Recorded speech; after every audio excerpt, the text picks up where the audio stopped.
The healer's hands were still warm from the examination when she delivered the verdict that would end Isla Thorne's life as she knew it. Not dormant, not delayed, not suppressed, biologically impossible. Her womb, the healer said with clinical detachment, was calcified, stone where life should grow. A medical anomaly so rare that only 3 cases existed in written history. All 3 women were dead within a year. Isla had 3 months, maybe 4, if she was unlucky.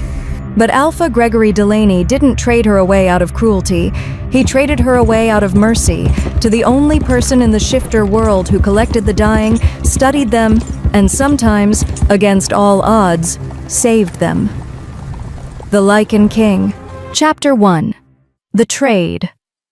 The dawn was the color of a wound, split open, ruddy, and raw along the eastern ridge where the Thornvale Mountains met the sky. Isla stood barefoot on the stone platform at the center of the courtyard, and the cold crept through her soles like a second heartbeat, slow and punishing. She did not cry. She had trained herself out of that 3 days ago, when healer Wanda Norman had delivered the diagnosis with the emotional investment of someone reading a grocery list. Calcified uterine syndrome, extremely rare, terminal. Around Isla now, 200 wolves of the Grey March pack gathered in formation, ranked by bloodline, arranged by status. Warriors flanked the north wall. Elders lined the southern colonnade. Pups clung to their mothers at the back, wide-eyed and silent. Everyone had been summoned. Everyone had come. Not because they cared about Isla Thorne, but because Alpha Gregory had commanded it, and his commands were not suggestions. They were gravity. He descended the stone steps from the main hall with the unhurried ease of a man carrying a burden he didn't know how to put down. Tall, broad-shouldered, jaw carved from something harder than regret, Gregory was the kind of alpha whose presence pressed against the air itself. His wolf radiated authority the way a furnace radiates heat, relentless, indiscriminate. But today, something was wrong with that authority. It flickered, it wavered. Isla felt it as a dull confusion behind her sternum. Everyone else dropped their gaze.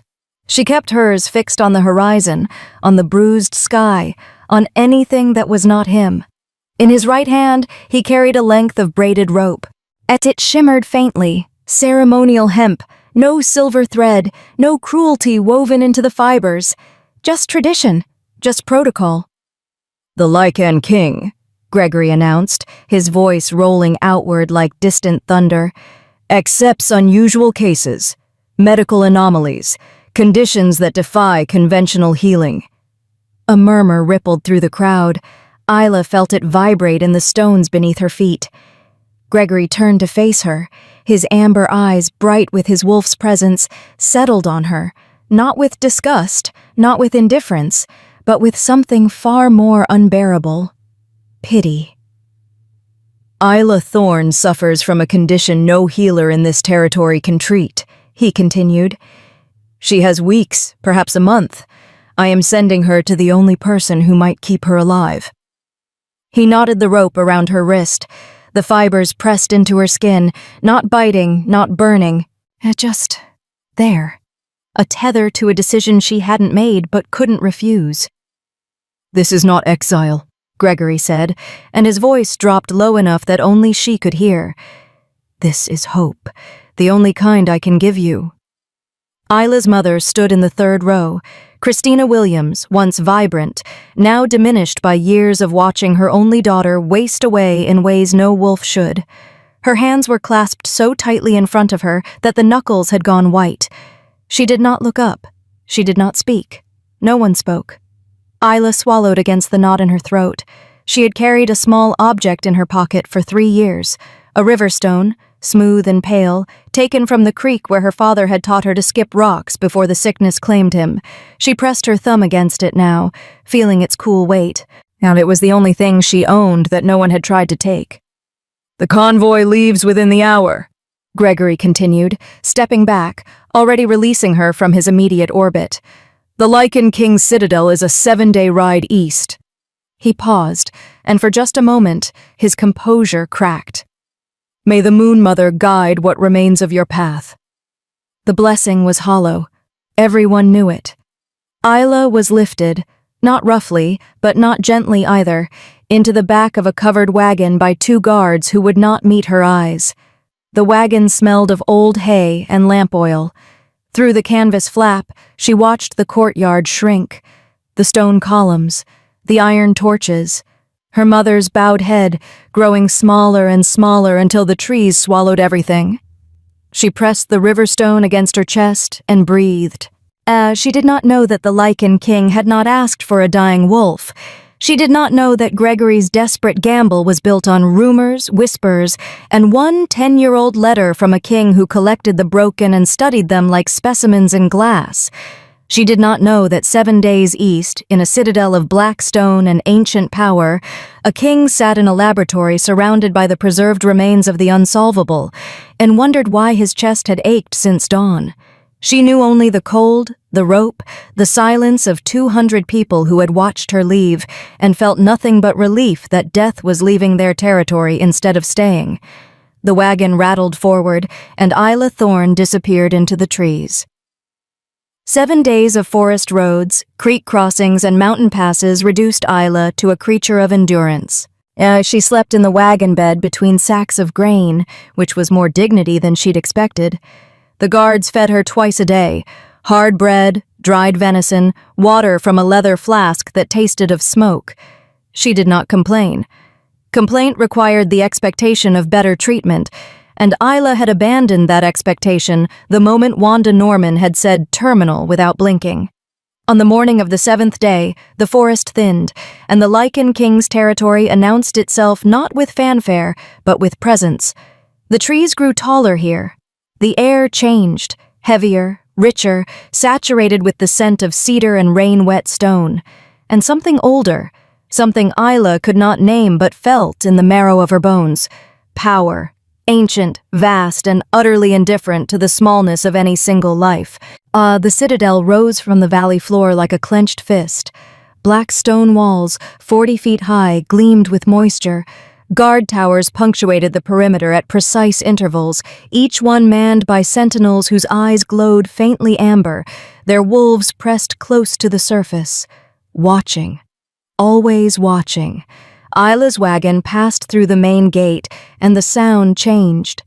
The forest's soft rustling gave way to the sharp acoustics of stone and iron, boots on cobblestone, the clank of armor, voices low and clipped, speaking in the formal dialect of the Eastern Pax. The guards pulled her from the wagon with the same detached efficiency they had maintained throughout the journey. One of them, a young man with a scar bisecting his left eyebrow, glanced at the rope on her wrist and frowned. "No silver," he muttered to his companion. Grey March protocol," the other shrugged. "She's terminal, not rebellious." They led her through a series of corridors. Stone, torchlit, smelling of old wax and something medicinal. No tapestries here, no decoration, just clean lines, sterile precision, and the faint hum of something that sounded almost like machinery? Impossible. Shifters didn't use human technology. They brought her to a chamber that was not a throne room. It was a laboratory. Floor-to-ceiling glass cases lined the walls, each one holding specimens Isla couldn't identify. Preserved organs suspended in amber fluid, crystallized bone structures that glowed faintly in the torchlight, a wolf's heart, still somehow beating, encased in a transparent prison, and in the center of it all, standing at a workbench covered in glass instruments, parchment, and then what looked like surgical tools, was a man who did not look like a king. He wore a leather apron stained with ink and something darker. His hair, dark, cropped short at the sides, was disheveled, as though he'd been running his hands through it for hours. No crown, no ceremonial robes, just a man in his early 30s, bent over his work with the intensity of someone who had forgotten the world existed beyond his research. When he turned to face her, Isla's breath caught. His eyes were not amber like most alphas. They were gray, deep, shifting gray that caught the torchlight and turned it silver. Sharp, focused, utterly, completely fixed on her with the kind of attention that felt like being dissected before he'd even touched her. King Luther Blackthorn did not sit on a throne. He stood in a laboratory, and when he spoke, and his voice was low, clinical, devoid of warmth or comfort, "Show me where it hurts." Chapter 2. The King's Laboratory. The guard who had driven the wagon stepped forward, chest puffed with the kind of confidence that came from never being told he was wrong. "Your Majesty, Alpha Gregory sends—" "I didn't ask you." Luther's eyes never left Isla. "I asked her." The guard's mouth snapped shut. Isla stood perfectly still, her hand instinctively moving to her abdomen. The calcification had been spreading. She could feel it now, a hardness beneath her skin that shouldn't exist, like touching marble through flesh.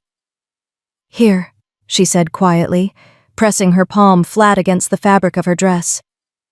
"It started here, 3 months ago." Luther crossed the distance between them in 4 strides. Up close, she noticed things the torch-lit shadows had hidden, a faint scar along his left temple, an old wound long healed. Yet the calluses on his fingers, not the hands of a king who delegated, but hands that worked, hands that cut, sutured, examined. "May I?" He gestured toward her abdomen. Isla nodded, unable to find her voice. His hands were colder than Wanda's had been, methodical, precise. He pressed against her abdomen in 6 specific locations, watching her face for micro-expressions of pain. She winced at the 4th point, and he paused, pressed again with less pressure, then moved to the 5th. "Calcification," he murmured, more to himself than to her. "But not natural. The pattern is wrong." Isla's breath caught. "What do you mean, wrong?" Luther stepped back, walked to his workbench, and returned with a piece of parchment and charcoal. Without asking permission, he placed his palm against her abdomen again, and this time tracing an invisible pattern through the fabric. His expression shifted. The clinical focus gave way to something else. Recognition. And beneath it, fear. "Natural calcification spreads from a central point outward," he said, sketching on the parchment as he spoke. "Concentric circles. Predictable deterioration." He held up the sketch. A symbol Isla didn't recognize, geometric and deliberate, with lines that intersected at precise angles. "Yours forms this, a very old binding sigil." The laboratory suddenly felt smaller, colder. "What does that mean?" Isla asked. Luther's jaw tightened. "It means you weren't born infertile, Miss Thorne. Someone made you this way, and they did it before you were born." The words landed like stones in still water. Ripples moved outward, disturbing things Isla had kept carefully still for years. At the shame, the isolation, the way healers had looked at her with pity and pronouncement, as though her body's failure was a moral judgment from the Moon Mother herself. "That's not possible," Isla whispered. "I was examined at 13. The healer said my womb never formed properly. A birth defect." "Your healer was either incompetent or lying." Luther walked to one of the glass cases in the corner and removed a preserved specimen, a uterus, translucent and suspended in fluid, with the same geometric pattern etched in silver across its surface. Isla's stomach turned. "This," Luther said, his voice carefully neutral, "belonged to my mother." The laboratory tilted. Isla gripped the edge of the workbench to steady herself. "Your mother died in childbirth," she whispered. Everyone in the shifter world knew that story, and the Lycan queen who had given her life to bring the current king into existence. "No," Luther's voice was granite. "My mother died 3 days after I was born, giving birth to my siblings." He turned to face her, and his expression was a knife. "She had triplets, and the birth killed her, just like this curse is designed to kill you." Isla couldn't move, couldn't breathe. The preserved womb in its glass prison seemed to pulse in her peripheral vision, a grotesque promise of what awaited her. "Why?" The word came out broken. "Why would someone curse an unborn child?"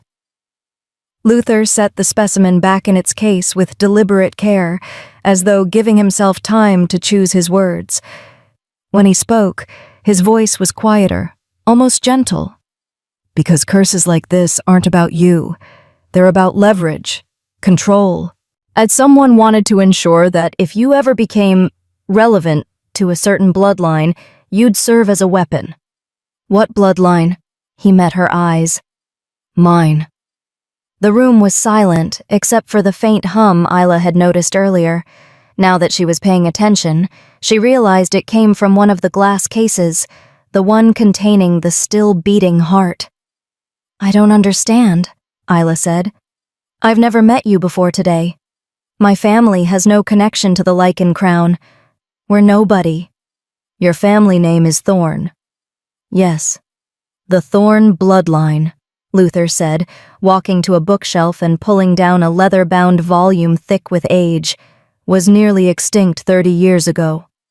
Only 3 family lines remained, one in the Western Territories, one in the South, and one— He opened the book to a page marked with a red ribbon, in gray march. Your grandmother's line. He turned the book toward her. The page showed a family tree, hand-drawn in fading ink, with names and dates that meant nothing to Isla, but at the bottom, in newer ink, was a name she recognized. Christina Williams, born Thorn. Daughter, Isla. Your grandmother, Luther continued, was a curse breaker. Isla stared at him. A what? A rare bloodline ability. Women born with the capacity to absorb and neutralize blood magic. He gestured to the symbol he'd sketched. This binding sigil was designed specifically to suppress that ability, to turn a curse breaker into— He trailed off, but Isla finished the thought. Into a weapon. Yes. The implications crashed over her like a wave. If she was meant to be a weapon, that meant someone had planned this. Someone had known, before she was even born, that she would end up here, in this laboratory, with this king. Who did this to me? Isla's voice shook, not with fear, but with something hotter. Something that lived in the space between grief and rage. Luther closed the book. I don't know, but I intend to find out. And more importantly— He walked back to his workbench and began pulling out vials, parchment, instruments she couldn't name. I intend to reverse it. You can do that? He paused, and for the first time since she'd entered the laboratory, something other than clinical focus crossed his face. Uncertainty. I don't know, he admitted. I've been studying this curse pattern for 10 years, since my mother died, since my sisters— His jaw clenched. I've never had a living subject before. Well, every other woman with this curse was dead before I could examine her. How many others were there? 4. That I know of. 5 women. All cursed before birth. All dead. Isla pressed the riverstone in her pocket so hard the smooth surface left an imprint in her palm. She was trembling, not with fear, but with the sheer enormity of what she was hearing. Her entire life, the shame, the isolation, the way her own pack had looked at her like she was broken, it had all been a lie. Not a divine judgment, not a birth defect. A curse. Deliberate, calculated, designed by someone who had decided before she could even draw breath that Isla Thorn did not deserve to be whole. Can it be reversed? She asked. Luther's gray eyes met hers, and in them she saw the same thing she felt burning in her own chest. Determination. The suppression can be lifted, he said carefully, but the process is dangerous. This curse has been active for 23 years. Your body has adapted to it. When I break the binding, there will be consequences. What kind of consequences? Pain, disorientation, potential organ failure if your system can't handle the shock of sudden regeneration. He paused. And if the curse was designed with a secondary trigger, something that activates when tampered with, it could kill you faster than the calcification would. So my options are die slowly from the curse, or die quickly trying to break it. Yes. Isla looked at the preserved specimens lining the walls, at the beating heart in its glass prison, at the sketch of the binding sigil that had stolen her life before it began. "I want you to try," she said. Her voice was steady now, as quiet and absolute. "I want you to break it." Luther studied her for a long moment, and something shifted in his expression. Not pity, not sympathy, respect. "Then we start tonight," he said. "But first, I need to run a full analysis. Blood work, physical examination, magical resonance testing. I need to understand exactly how this curse is anchored before I attempt to remove it." He gestured toward a door at the back of the laboratory. "There's a recovery chamber through there. Clean clothes, water, food if you're hungry. Rest while you can." Isla nodded and turned toward the door, but before she reached it, Luther spoke again. "Miss Thorne." She looked back. "You should know," he said quietly, "that if this works, if I can break this curse and restore your curse-breaker ability, you'll become one of the most dangerous people in the shifter world. There are a lot of powerful wolves whose control depends on curses staying intact." "Good," Isla said, and she meant it. "Let them be afraid." She walked through the door, and it closed behind her with a soft click. Luther stood alone in his laboratory, staring at the sketch of the binding sigil, and allowed himself one moment of doubt. If he was wrong, if he failed, another woman would die. Another curse-breaker lost. But if he was right... He looked at the preserved womb in its case, at the pattern that had killed his mother. If he was right, he might finally have the key to ending a cycle of death that had haunted his bloodline for 3 generations. He picked up his tools and got to work. Chapter 3. The 3-Day Gamble. The recovery chamber was nothing like Isla expected. No stone walls, no torches. Instead, floor-to-ceiling windows looked out over the eastern valley, where the first stars were beginning to appear against a darkening sky. The room was warm, heated by some mechanism Isla couldn't identify, and furnished simply. A bed with clean linens, a basin of water that steamed faintly, clothes folded on a chair, and on a small table beside the window, a tray of food that actually smelled appealing. Isla ate mechanically, her mind still circling Luther's words. Cursebreaker, weapon, designed before birth. She pressed her palm against her abdomen, feeling the hardness beneath her skin. Not a defect. A cage. She was still sitting by the window when the door opened 3 hours later. Luther entered without knocking, carrying an armful of parchment and a leather satchel that clinked with glass vials. He looked exhausted, the kind of bone-deep weariness that came from hours of intensive work, but his eyes were sharp. "I've analyzed your blood," he said without preamble, spreading the parchment across the table. "The curse is more complex than I thought." Isla stood, moving closer to see the diagrams he'd drawn. Chemical formulas, anatomical sketches, symbols she didn't recognize. "The binding sigil isn't just suppressing your curse-breaker ability," Luther continued, pointing to one of the sketches. "It's feeding on it, using your own power to fuel the calcification. The more your ability tries to manifest, the faster the curse kills you. So breaking the curse will either free your ability or trigger a cascade failure that calcifies your entire body within hours."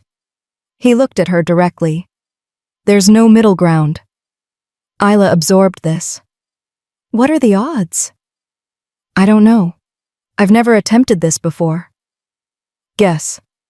Luther was silent for a moment. Then, 40% survival, maybe less. 40%. Isla had been given 3 months to live. Now she was being offered a coin flip at survival, with the cost being potential immediate death. She should have been terrified. Instead, she felt something crack open inside her chest. Not her curse-breaker ability, something else. Something that had been sealed away even more thoroughly. Hope. "There's something else," Luther said, and his tone shifted. Became more hesitant, as though he was approaching territory he wasn't certain how to navigate. "I found a reference in the old texts, a theory about curse-breaking that I've never been able to test." What kind of theory? He walked to the window, looking out at the valley rather than at her.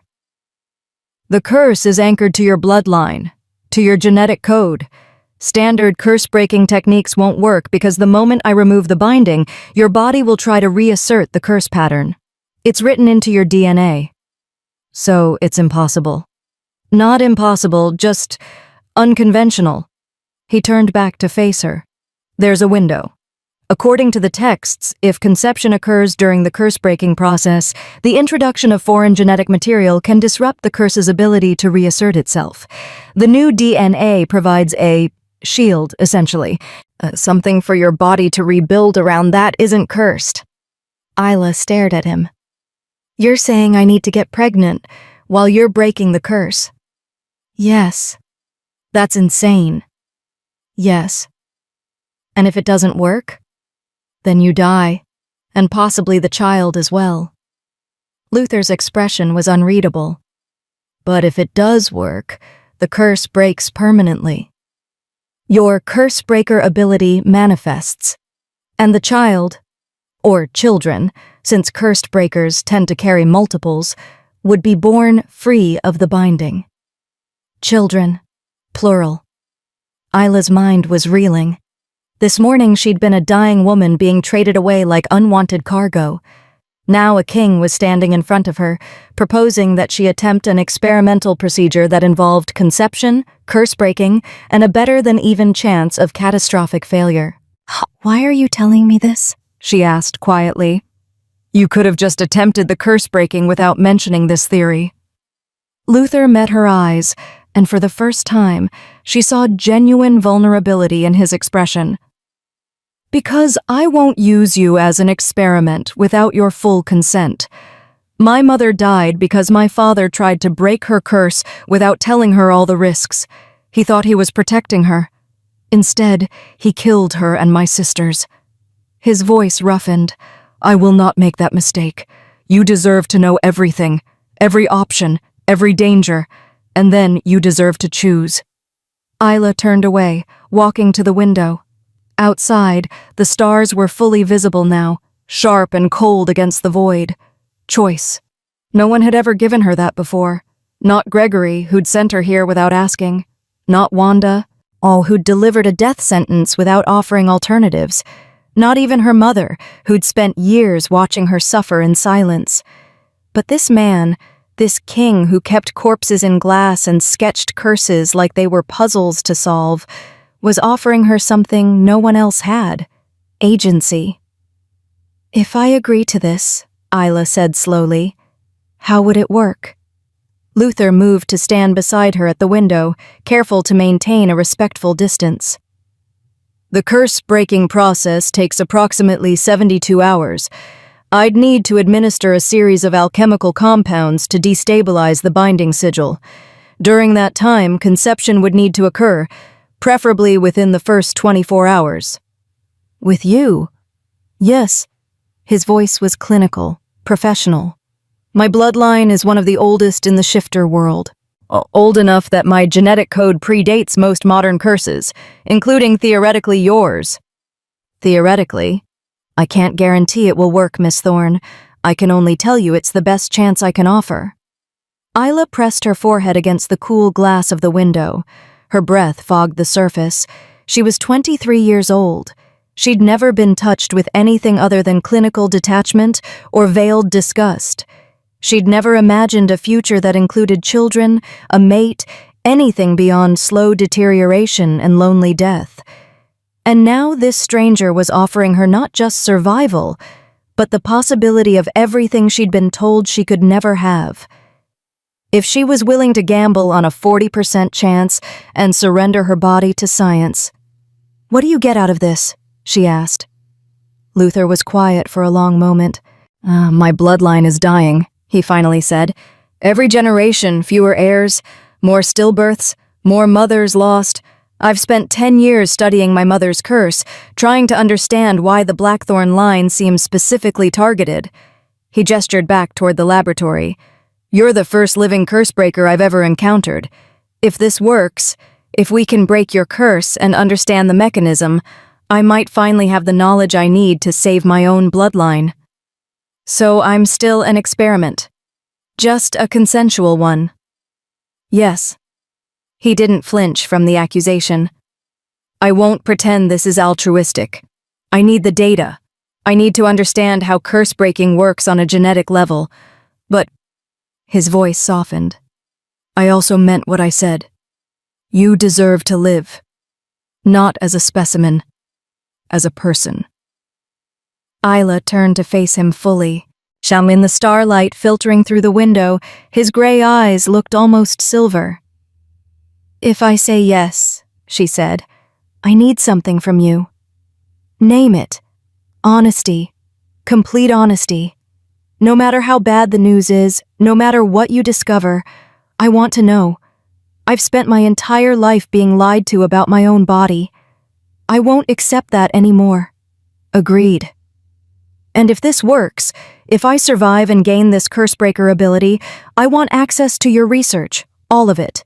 I want to know who did this to me and why. Luther's expression shifted. Something that might have been approval flickered across his features. You want revenge. I want answers. And if the answers lead to revenge, then yes. He extended his hand.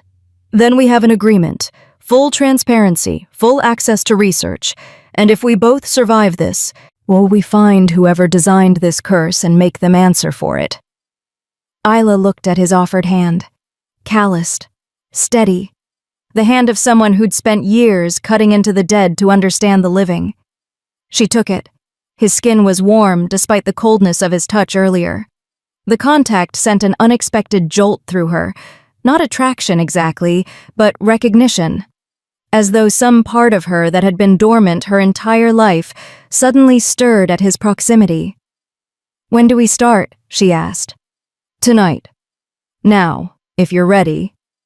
He released her hand, and she felt the absence of his touch like a chill. I'll need to begin the alchemical preparations immediately. The compounds take several hours to reach effective potency.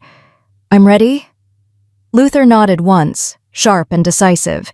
He moved toward the door, then paused. Miss Thorne. Isla.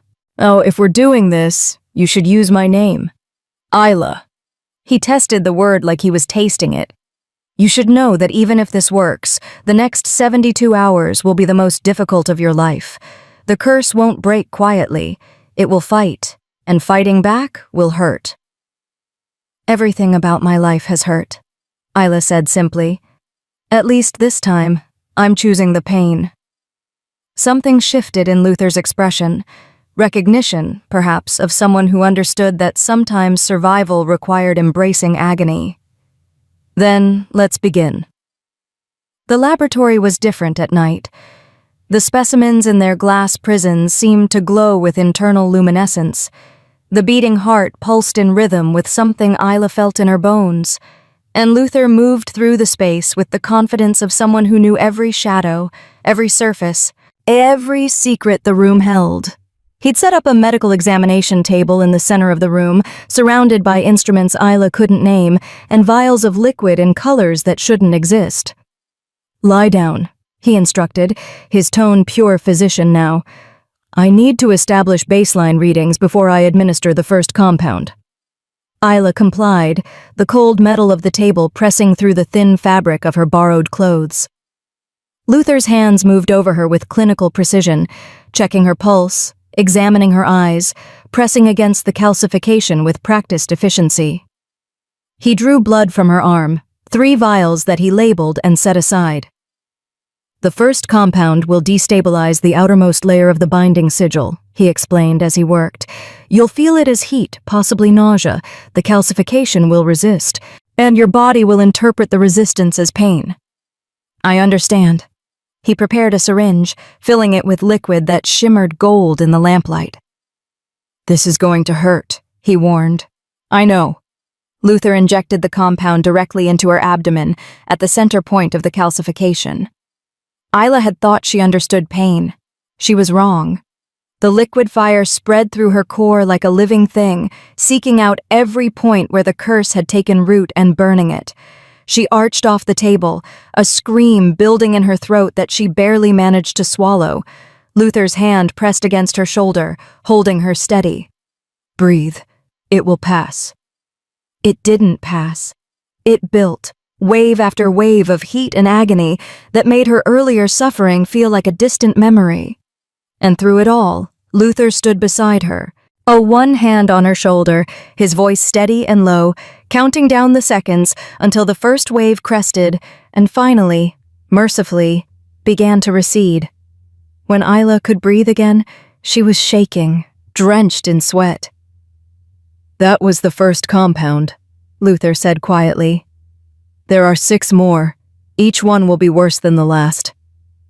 Isla pressed the riverstone in her pocket. She'd refused to remove it, and felt its familiar smoothness anchor her. "Then we'd better keep going," she said through gritted teeth. "We're on a clock." Luther's eyes met hers, and in them she saw something she hadn't expected. Admiration. "Yes," he said. "We are." He picked up the second syringe, and Isla braced herself for the next wave of fire. Outside, the blood moon was still 6 months away, but neither of them knew that yet. Chapter 4. The Bloodline Secret. By the time Luther administered the 6th compound, Isla had stopped screaming. Not because the pain had lessened, it hadn't, but because she'd passed into some state beyond sound, where her entire existence had narrowed to the single point of agony in her core, and the rhythm of Luther's voice counting down the seconds. "Almost through," he said, his hand still steady on her shoulder. "The final compound stabilizes the destabilization. Paradoxical, I know, but necessary." Isla managed a weak nod. Her vision was blurring at the edges, and she could feel something fundamental shifting inside her body. The calcification was responding to the assault, but not in the way she'd expected.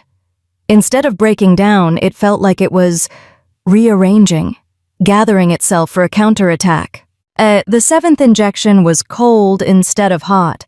The liquid spread through her like winter water through veins, and everywhere it touched, the fire from the previous compounds crystallized into something sharp and brittle. "Now we wait," Luther said, stepping back and wiping his hands on a cloth. His apron was stained with her blood. He'd had to make several incisions to inject the compounds directly into the calcified tissue. "Your body will spend the next 8 hours trying to decide whether to accept the change or reject it catastrophically." "Encouraging," Isla managed through chattering teeth. "I don't believe in false comfort." But his expression softened fractionally. "You've done well. Better than most would have." He helped her sit up slowly. The movement sent fresh waves of pain through her abdomen, but it was manageable now. Distant. As though her nerve endings had simply given up trying to process the information. "There's a recovery room adjacent to the laboratory," Luther said. "You should rest while you can. I need to monitor your vitals every hour, but between checks, sleep if possible." Isla slid off the examination table, her legs unsteady. Luther caught her elbow before she could fall, and the contact sent that same strange jolt through her, stronger now, as though whatever barriers had existed between them were thinning. Their eyes met. "I need to tell you something," Luther said quietly, "before we proceed further." Something in his tone made Isla's chest tighten. "What?" He released her arm and walked to one of the bookshelves, pulling down the same leather-bound volume he'd shown her earlier. But this time, he opened it to a different page. "I told you that your grandmother was a curse-breaker," he said. "That was true. What I didn't tell you was why that matters specifically to my bloodline." He turned the book toward her. The page showed 2 family trees side by side. One was labeled Thorn, the other Blackthorn, and near the top of both trees, a single line connected them. Isla's breath caught. "We're related?" "Distantly. 4 generations back." Luther's finger traced the connection. "Your great-great-grandmother, Miranda Coffey, born Thorn, was briefly bonded to my great-great-uncle, Alejandro Blackthorn." "Bonded? You mean married?" "No. True bonded. Soul deep." Luther's voice was carefully neutral. It lasted less than a year. Alejandro died under suspicious circumstances, and Miranda disappeared. The family assumed she'd died of grief. But according to records I found in the archive, she survived, had a daughter, started a new line far from Blackthorn territory. Your line, Isla said slowly. Yes. Isla stared at the family trees, her mind racing. You said Alejandro died under suspicious circumstances. He was poisoned, a slow-acting toxin that mimicked natural illness. By the time anyone realized what was happening, it was too late. Luther closed the book. The official investigation found nothing, but my father believed, and I've confirmed through my own research, that Alejandro was murdered specifically because of his bond with Miranda. Because she was a curse-breaker. Yes, someone wanted to ensure that the Thorn and Blackthorn bloodlines never merged again. That a curse-breaker never gained access to Blackthorn resources and knowledge. The implications settled over Ela like a shroud. The curse on me. It's not random. Someone knew I might end up here. I believe so. Luther's gray eyes were dark with something that looked like old anger. I believe someone has been systematically eliminating the possibility of our bloodlines reconnecting for over a century. Your curse, my mother's curse, my sister's deaths, all part of the same pattern. Who would do that? Who benefits from keeping us apart? That, Luther said grimly, is what I've been trying to discover for 10 years. He walked to another section of the laboratory and retrieved a locked wooden box. Inside were letters, dozens of them, yellowed with age, written in various hands. These are correspondences between members of the Blackthorn family dating back 6 generations, he explained. I've been cataloging every mention of curse, illness, or unexplained death. The pattern is clear. Every time a Blackthorn attempts to bond with someone from a bloodline with curse-breaking potential, something happens. Poison, accident, sudden illness, and always within a year of the bonding. Isla felt cold despite the warmth of the laboratory. So whoever cursed me, whoever cursed your mother, they've been doing this for generations. Yes, and they're still active, still watching. Luther's jaw tightened. When Alpha Gregory sent word that he was sending you, I knew it was a test. Someone wanted to see if I'd figured out the pattern. If I'd make the connection. And if you did? Then they'd likely try to kill us both before we could break your curse and potentially identify them. The casual way he said it, as though assassination attempts were merely another variable to account for, should have terrified Isla. Instead, she felt that same hot thing building in her chest, the thing that lived between grief and rage. So we're not just breaking a curse, she said. We're exposing a conspiracy that's been running for over a century. Yes, and by doing this, by me potentially conceiving your child, we're doing exactly what this person has been trying to prevent. Yes, Isla laughed. It came out sharp and brittle, but genuine. Then I'm definitely doing it. I'd rather die ruining someone's century-long plan than die proving they were right. Luther's expression shifted. Something that might have been a smile, though it didn't reach his eyes. I thought you might say that. He pulled one more letter from the box. This one was newer, the ink less faded. This arrived yesterday, before you did. Isla took the letter. It was short, 3 lines written in elegant script. The Thorn girl carries the old curse. Let her die, or die trying to save her. The Blackthorn line ends either way. There was no signature, just a symbol at the bottom, a circle intersected by 3 lines, forming a pattern that made Isla's eyes hurt to look at directly. Do you recognize this symbol? Luther asked. No, should I?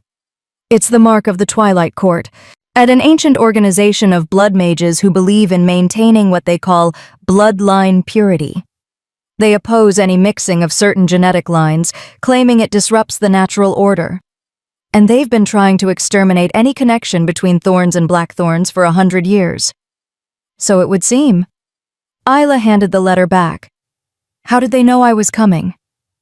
That, Luther said quietly, is the question that's been keeping me awake. Gregory sent word through official channels 3 weeks ago, but this letter arrived the day before his message did. The implications were clear. Someone in Grey March is working with them, Isla said. Someone who knew Gregory was sending me before he made it official. Luther nodded. I have my suspicions, but no proof yet. He walked to the window, looking out at the darkness beyond. There's something else you should know. The timing of your arrival, it's not coincidental. In 6 months there will be a blood moon. The texts say that curses like yours reach their full potency under the blood moon. That's when the calcification would complete, and I'd die. Yes, but it's also when a curse breaking would be most effective. If we can hold the curse in this destabilized state until the blood moon, and if conception occurs before then, the curse will break cleanly, permanently. Isla pressed her hand against her abdomen, feeling the strange brittleness of the calcification after the compounds. 6 months. That's how long I have to survive this. How long we have. Luther turned back to face her. I'm in this now, Isla. Whatever happens, whoever comes for us, we face it together. The words settled between them like a vow. From somewhere deep in the citadel, a bell tolled the hour. Midnight. You should rest, Luther said. In 8 hours, we'll know if your body has accepted the destabilization. If it has, we proceed to the next phase. Conception. Yes. Isla should have felt awkward, embarrassed, something. Instead, she felt only a strange calm. This was a choice, her choice, made with full knowledge of the risks, the conspiracy, the century of death that had led to this moment. Luther, she said as she moved toward the recovery room door. Thank you. For telling me everything. For not treating me like I'm too fragile to handle the truth. He inclined his head. You're not fragile, Isla. You're the strongest person I've met in a very long time.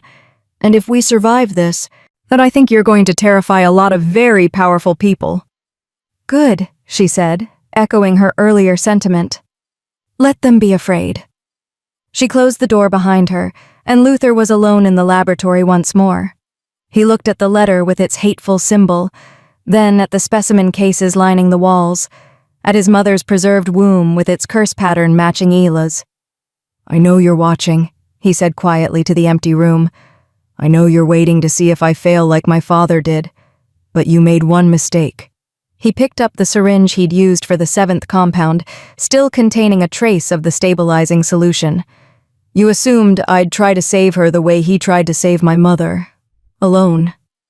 In secret. Afraid. His eyes hardened to flint. You didn't account for the possibility that she'd choose this. Yeah, that we'd choose this together. And choice, he smiled, cold and predatory, is the variable you never planned for. He disposed of the syringe and began preparing his equipment for the next phase. Outside, the stars wheeled overhead in their ancient patterns. Inside, 2 bloodlines that had been kept apart for a century began the dangerous work of reconnecting.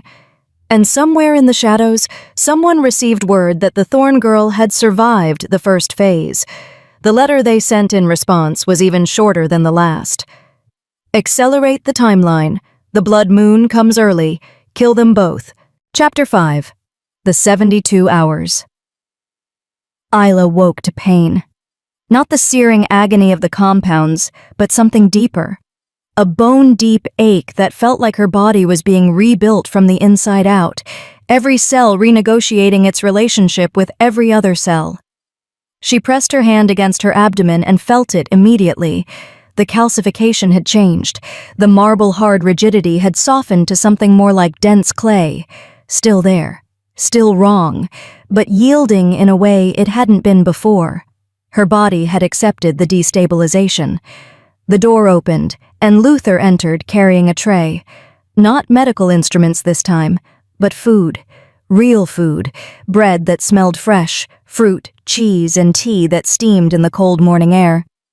You need to eat, he said, setting the tray on the small table beside her bed. The next phase will require significant energy. Your body is already under extreme stress. Isla sat up slowly, wincing at the movement. Did you sleep? Some. He pulled a chair closer and sat, which surprised her. His posture was less rigid than usual, as though the night's work had stripped away some layer of formality. I've been monitoring your vitals remotely. Your heart rate stabilized around dawn. The calcification is responding as predicted. Which means we proceed, if you still consent. Isla reached for the tea, letting the warmth seep into her hands. I do, but I have questions. Ask them. You said conception needs to occur within the first 24 hours. We're already... She glanced at the window where morning light was streaming through. 8 or 9 hours in, that doesn't leave much time. No, it doesn't. Luther's clinical mask slipped slightly, revealing something underneath that looked almost like discomfort. I want to be clear about what that means, practically speaking. It's not romantic. It's medical, necessary. But I won't pretend it won't be intimate, Isla finished. I understand. You're asking for access to my body in the most fundamental way possible, for the purpose of creating life that might save both of us. I'm not naive about what that entails. He nodded, some tension leaving his shoulders. I've prepared a separate chamber, more private, more comfortable than the laboratory. We can proceed whenever you're ready. Isla ate mechanically, her mind already moving past the awkwardness to the logistics, the necessity, the choice she'd already made. I'm ready now, she said, setting down her cup. Every hour we wait is an hour we lose. Luther stood, offering his hand. Then we begin. The chamber he led her to was in the eastern wing of the citadel, far from the clinical sterility of the laboratory. It was smaller, warmer, with windows that overlooked the valley, and a bed that looked like it was actually meant for sleeping rather than medical examination. I thought neutral territory would be better than my personal chambers or the laboratory, Luther explained, his voice carefully measured. Less complicated. Isla appreciated the consideration. This was already strange enough without the added weight of being in his private space. He closed the door, and the sound of it clicking shut seemed to amplify the silence between them. I've never done this before, Isla said suddenly. The words came out before she could stop them. Luther paused. I assumed as much, given your situation. Does that matter? For the curse breaking, I mean. Does it make it more dangerous? No. If anything, it might make it safer. Less potential for interference from previous genetic material. He moved to the window, giving her space, his back to her. But it does mean I need to be more careful. Physically. The process itself may be uncomfortable at first. Everything about this has been uncomfortable, Isla said, trying for levity and almost succeeding. At least, this discomfort has a purpose. She saw his shoulders tense, then deliberately relax. I'll try to make it as bearable as possible. Luther. She waited until he turned to face her. I know this is strange. I know we barely know each other, but I chose this, fully, knowingly. You don't have to handle me like I'm glass. Something shifted in his expression. You're not glass, but you are in pain, recovering from a procedure that should have killed you, and about to undergo something that most people approach with at least some degree of emotional preparation. I'm trying to... He stopped, searching for words. I'm trying not to be a monster about this. The vulnerability in his voice caught her off guard.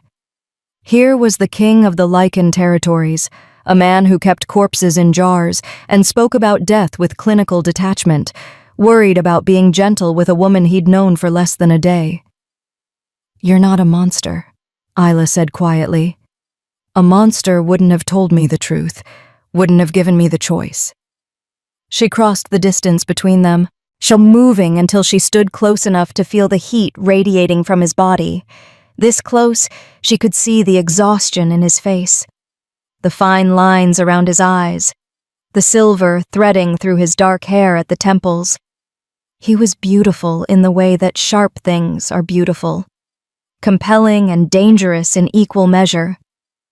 "We're doing this together," she said. "So let's stop pretending it's purely clinical." His gray eyes searched hers. "What are you saying?" "I'm saying that if we're going to create life together, we should at least acknowledge that we're people, not just subjects in an experiment."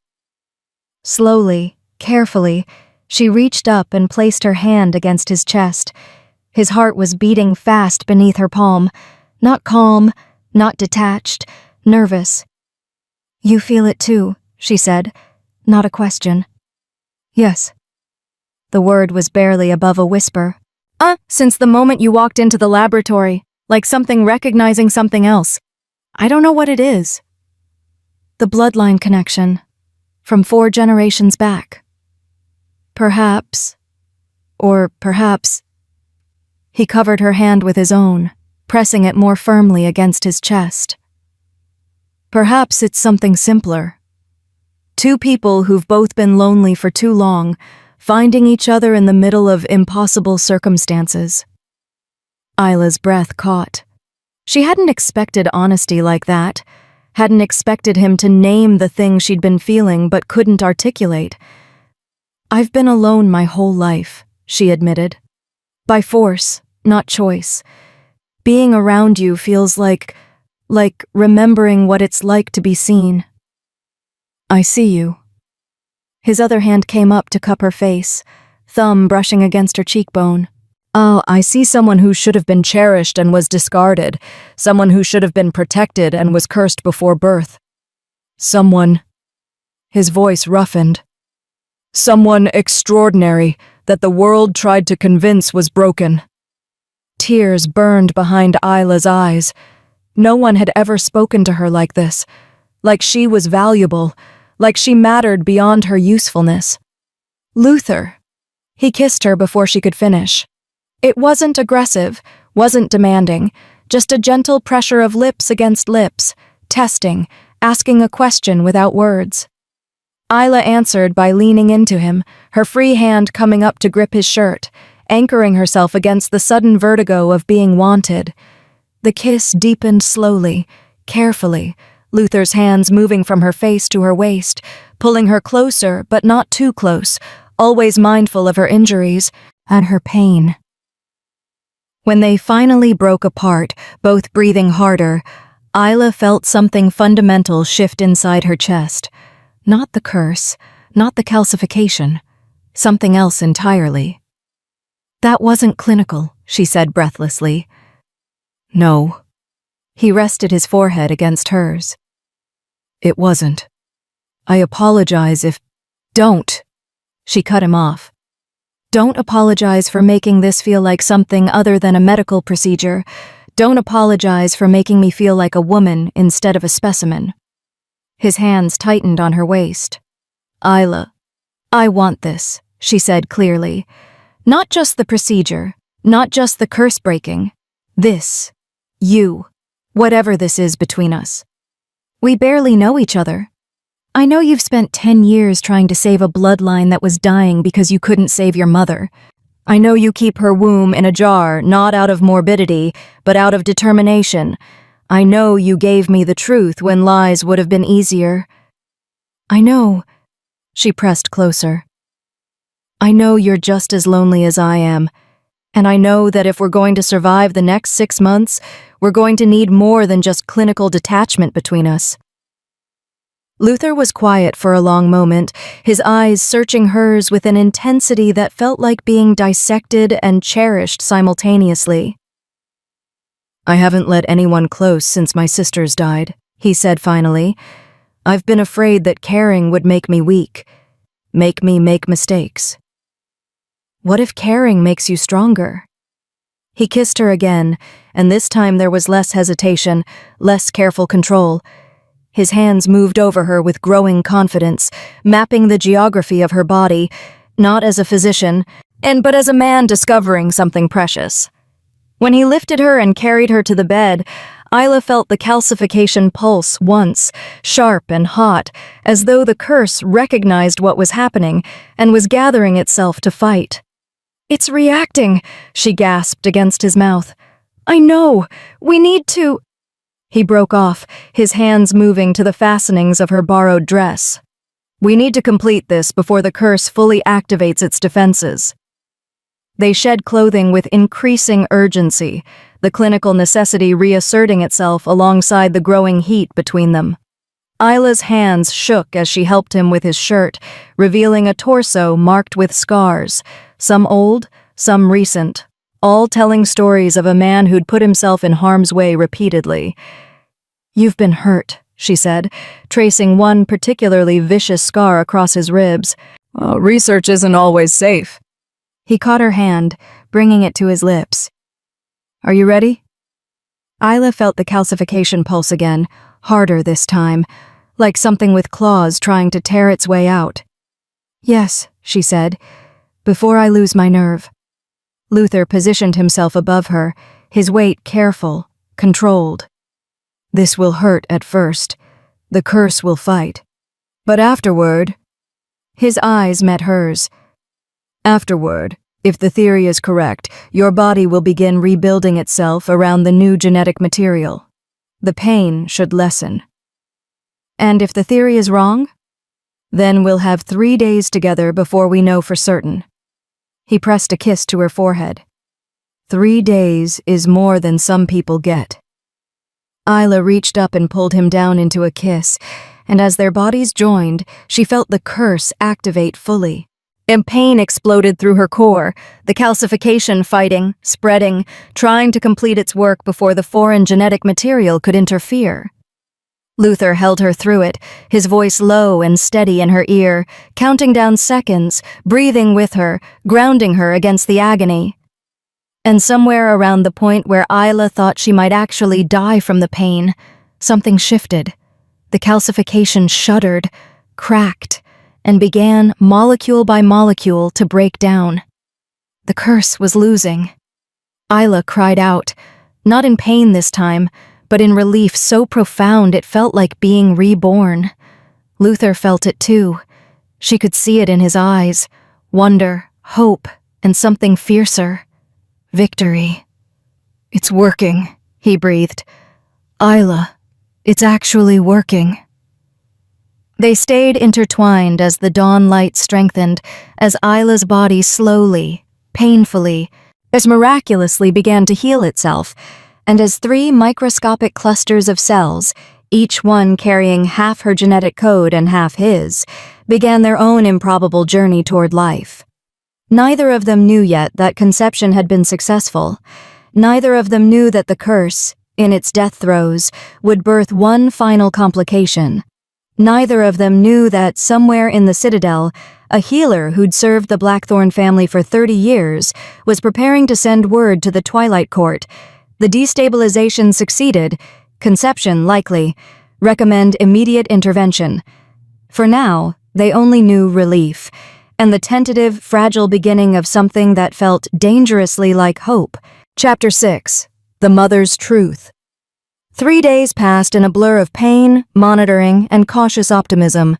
Luther ran blood tests every 6 hours, documenting the gradual breakdown of the calcification with the meticulous attention of someone who'd spent a decade waiting for this exact result. Isla endured the examinations with growing patience, watching him work with an intensity that bordered on obsession. On the morning of the 4th day, he entered her recovery chamber with an expression she'd never seen on his face before: joy. 3 heartbeats, he said without preamble. Faint, impossibly fast, but there. 3. Isla's hand flew to her abdomen. The calcification was nearly gone now, just traces of hardness that Luther assured her would fade completely within another week. But beneath that fading curse, something new was growing. Hey, 3 lives. "Triplets," she whispered, "just like the texts predicted, just like my mother." Luther sat on the edge of her bed, and the casual intimacy of the gesture spoke to how much had changed between them in 72 hours. The curse pattern, when broken this way, always results in multiples. The genetic disruption creates a kind of fertility surge. He took her hand, and she felt the now familiar jolt of recognition that passed between them whenever they touched. "How do you feel?" he asked. "Terrified, amazed, alive." She laughed shakily. "I was supposed to be dead in 3 months. Now I'm carrying 3 children who shouldn't be possible. They're possible because you refuse to accept impossible." Luther's thumb brushed across her knuckles. "You're extraordinary, Isla. I hope you're beginning to understand that." Before she could respond, a sharp knock interrupted them. Luther's expression shifted immediately from tender to alert. "Enter." A guard stepped through the doorway, one of the sentinels Isla recognized from her arrival. His face was grim. "Your Majesty, Alpha Gregory Delaney has arrived. He's requesting immediate audience. He says it's urgent, about Miss Thorne." Isla's stomach dropped. Gregory was here? After sending her away, why would he— "Show him to the formal receiving chamber," Luther said, standing. "And send for Beta Raymond. I want additional security present." The guard nodded and withdrew. Luther turned back to Isla. "Did you expect him to come?" "No. He made it very clear I was being sent away permanently." Her mind raced. Something must have happened. Something that made him travel 7 days to get here. "Can you walk? Are you strong enough?" Isla pushed herself up. The lingering pain from the curse breaking was manageable now, and the pregnancy, if it could even be called that yet, 3 microscopic clusters of cells, hadn't yet manifested any symptoms. "I'm strong enough, and I want to hear what he has to say." The formal receiving chamber was exactly what it sounded like, a room designed for political audiences, with high ceilings, formal seating, and an atmosphere that discouraged intimacy. Gregory stood in the center, looking travel-worn and older than Isla remembered. His eyes found her immediately, and something like relief crossed his face before he schooled it back to neutral. "Isla, you're alive. Did you expect otherwise?" "I hoped otherwise." He glanced at Luther, who had positioned himself slightly in front of Isla in a protective stance that didn't escape anyone's notice. "Your Majesty, I appreciate you seeing me without notice." "You traveled 7 days. I assume you have reason." Luther's tone was pure ice. "Speak it." Gregory's jaw tightened. "May I speak with Isla privately?" "No." Luther didn't budge. "Anything you have to say to her, you can say in front of me." For a moment, Isla thought Gregory might argue. Then he exhaled heavily and nodded. 3 days ago, we received word from an informant in the Eastern Territories. The Twilight Court has accelerated their timeline. They're planning to move against you, both of you, within the month. Isla felt ice slide down her spine. Luther had told her about the court, about the century of interference. But the idea of them actively moving against them now? "How did you get this information?" Luther demanded. Gregory reached into his jacket and withdrew a folded letter. "Because the informant is my sister, and because—" he looked at Isla directly. "Because your mother asked her to watch for exactly this situation before she died." The world tilted. "My mother?" Isla's voice came out strangled. "My mother died when I was 10. She was sick. What does she have to do with—" "Your mother wasn't sick." Gregory's voice was heavy with something that sounded like old guilt. "She was poisoned, slowly, over the course of 2 years, by someone in our pack who was working for the Twilight Court." Isla couldn't breathe, couldn't think. The room was spinning, and the only thing keeping her upright was Luther's hand suddenly gripping her elbow. Explain," Luther said, his voice deadly quiet. "Now." Gregory unfolded the letter and held it up. Isla recognized the handwriting immediately. Her mother's elegant script, unchanged from the letters she'd written to Isla as a child. "Christina came to me 18 years ago," Gregory began. "Before you were born, Isla. She told me she'd discovered she was pregnant, and that the pregnancy was the result of—" he hesitated— "of an assault, by a man she wouldn't name. She was terrified. Not of the pregnancy itself, but of what she'd learned about her attacker. He gestured to a chair. May I? This is difficult to explain. Luther nodded tersely, and Gregory sat. Isla sank into the chair beside him, her legs no longer trustworthy.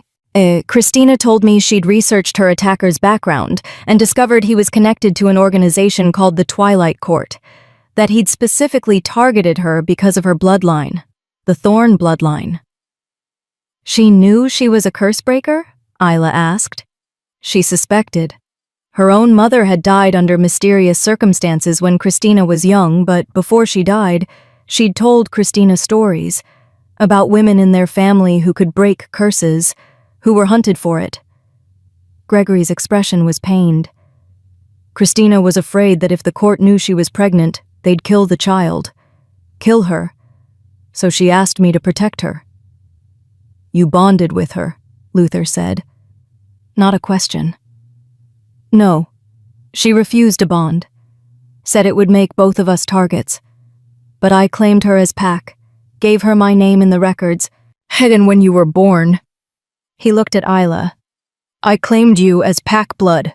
Protected. Isla's mind was reeling. Then why did you send me away? If you promised my mother you'd protect me, because she made me promise something else. Gregory's voice broke. She made me swear that if you ever started showing signs of the curse, if the calcification began, I would send you to the Blackthorn King. Not because he could heal you, because he was the only person powerful enough to protect you while you broke the curse yourself. Silence fell like a hammer. She knew, Isla whispered. She knew this would happen, that I'd be cursed, that I'd need Luther. She knew more than that. Gregory handed her the letter. She wrote this 2 years before she died, before the poison took full hold. She asked my sister to keep it safe and deliver it only if you survived long enough to reach the Blackthorn Citadel.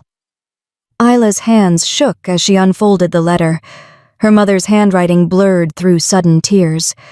My dearest Isla, if you're reading this, it means you survived. It means the curse didn't kill you before you could reach the one person who might help you break it. I'm so proud of you, so impossibly proud.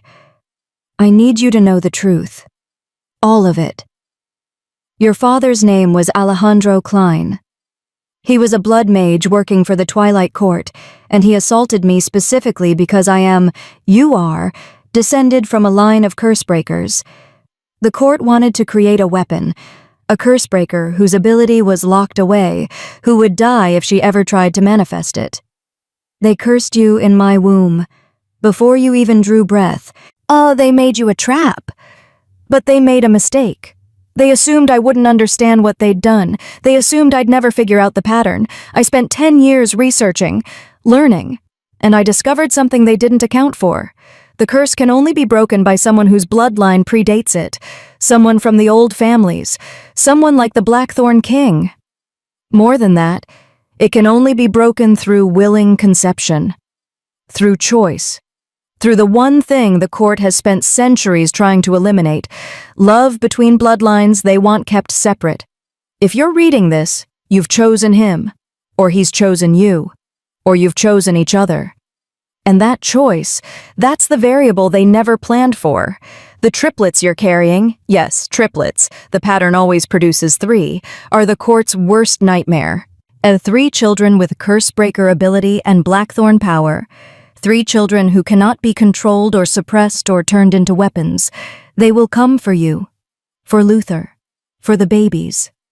But you have something I never had, my darling girl. You have the truth, you have knowledge, and you have the strength I saw in you even as a child. The strength to refuse impossible, to break unbreakable, to choose your own path. I'm sorry I couldn't tell you this myself. I'm sorry I had to die to keep you safe. The poison was slow, but it was certain. I could have fought it, but fighting would have drawn attention, would have made the court realize I'd figured out their plan. So I chose to die quietly, to make them think they'd won. They were wrong. You're my victory, Isla. You and those 3 impossible lives inside you. Fight for them. Oh, fight for yourself. Fight for the future the court wants to deny you, and know that I loved you. Every moment, every breath, forever your mother, Christina. Isla read the letter 3 times before she could speak. When she finally looked up, tears were streaming down her face. She knew everything, she said hoarsely. She knew what they'd done. She knew what would happen. And she died to protect me from them, realizing she'd figured it out. Gregory nodded. The poison was administered by one of our pack healers, someone Christina trusted. We didn't discover who until after she died, and by then, the healer had disappeared. Who? Luther's voice was sharp. Her name was Wanda Norman. Isla's blood went cold. Wanda examined me. When I was 13, she declared me infertile. Horror dawned. She's been monitoring the curse and making sure it was progressing correctly. And she's the one who told me you were dying, Gregory said grimly. She's the one who suggested I send you to Luther. She wanted this to happen. Wanted you here, where the court could more easily— He stopped, looked at Luther. Where is Wanda now? Luther's expression was murderous. She's been serving as a consulting healer in my citadel for 3 years. She has access to— He was moving before he finished the sentence, striding toward the door. Raymond, lock down the citadel. Find healer Wanda. Alive. I want her alive. Chaos erupted in the hallway beyond, shouting, running footsteps. Isla stood on shaking legs, her mother's letter clutched in her hands. Gregory stood beside her. I'm sorry, he said quietly. I'm sorry I couldn't tell you before. I'm sorry I sent you away like that. But your mother made me swear, made me promise that I'd follow her plan exactly, even if it looked cruel. You were protecting me, the only way you knew how. Isla looked at him, really looked at him, and saw the weight he'd been carrying, the guilt of appearing to abandon her, the fear that her mother's plan wouldn't work. Thank you, she said, for keeping your promise to her. He nodded, something easing in his expression. A guard burst into the chamber out of breath. Your Majesty, healer Wanda is gone. Her chambers are empty, but we found this. He held up a vial. Dark liquid, the same color as the compounds Luther had used to destabilize Isla's curse. She's been stealing my research, Luther said, his voice flat with rage. Sending it to the court. They know exactly how I broke the curse. Well, they know about the triplets. He turned to Isla. They're coming, soon. Isla felt the flutter of life in her abdomen.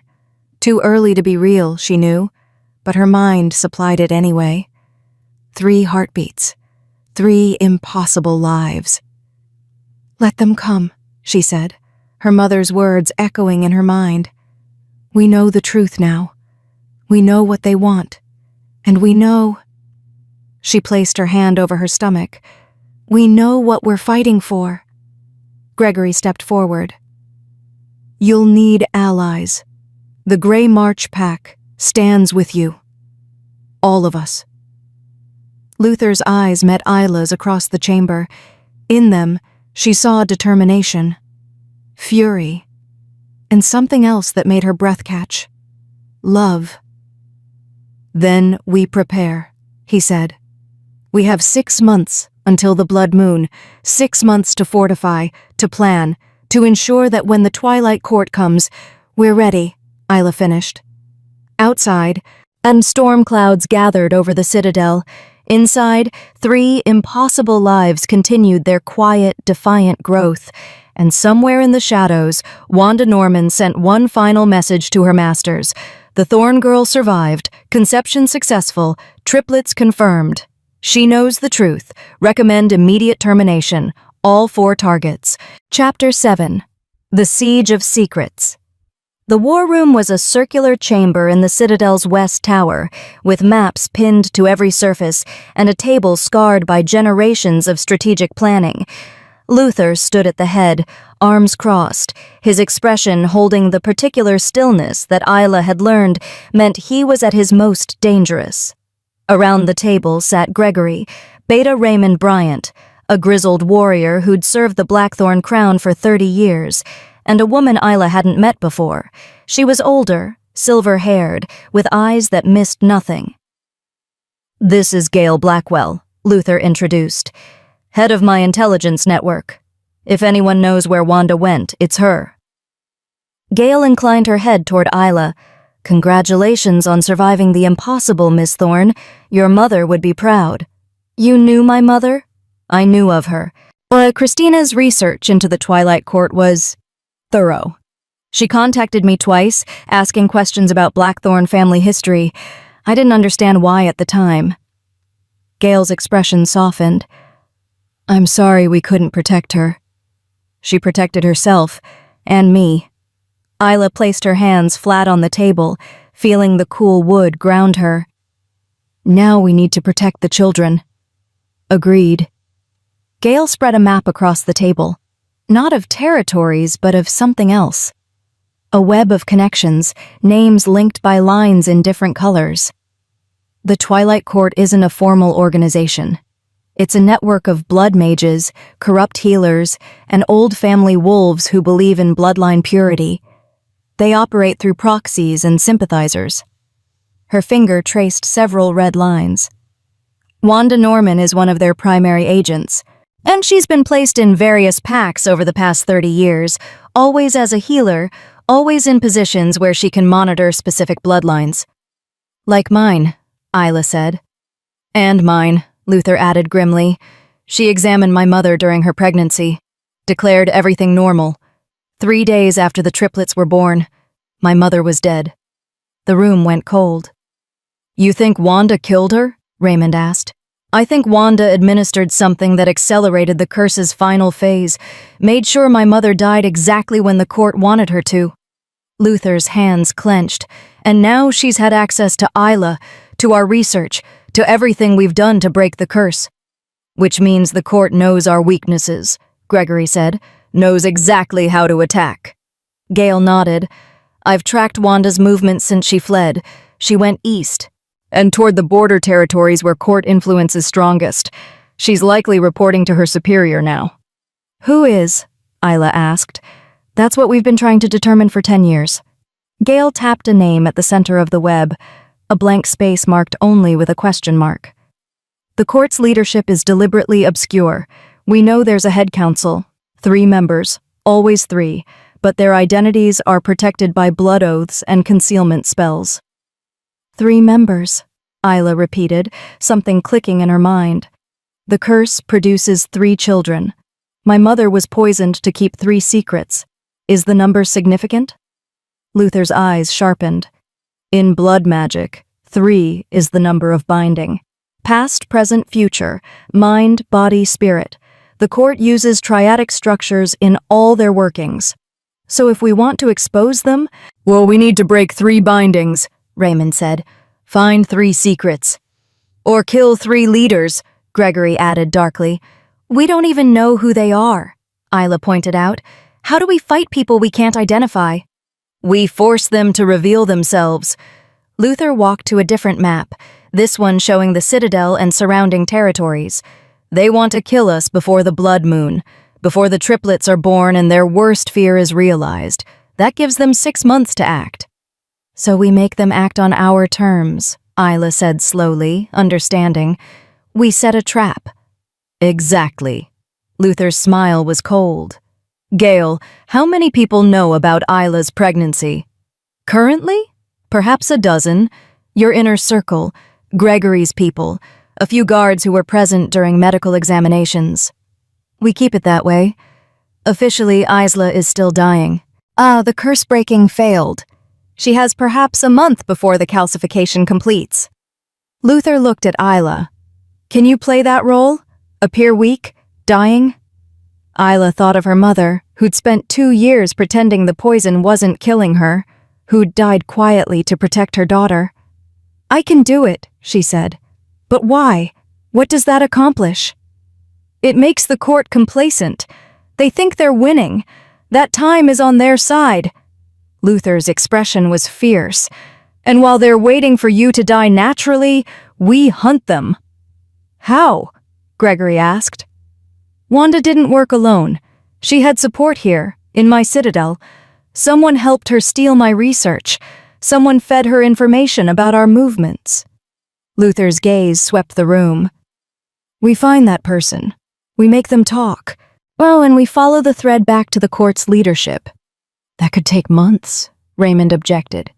"We have 6 months," Luther countered, "and highly motivated targets. The court will be watching Ela, waiting for her to die. When she doesn't, when the deadline passes and she's still alive, they'll panic, send more agents, make mistakes." "You want to use me as bait," Ela said. "I want to use us both as bait. They want to prevent the triplets from being born. So we give them opportunities, controlled opportunities where they think they have the advantage."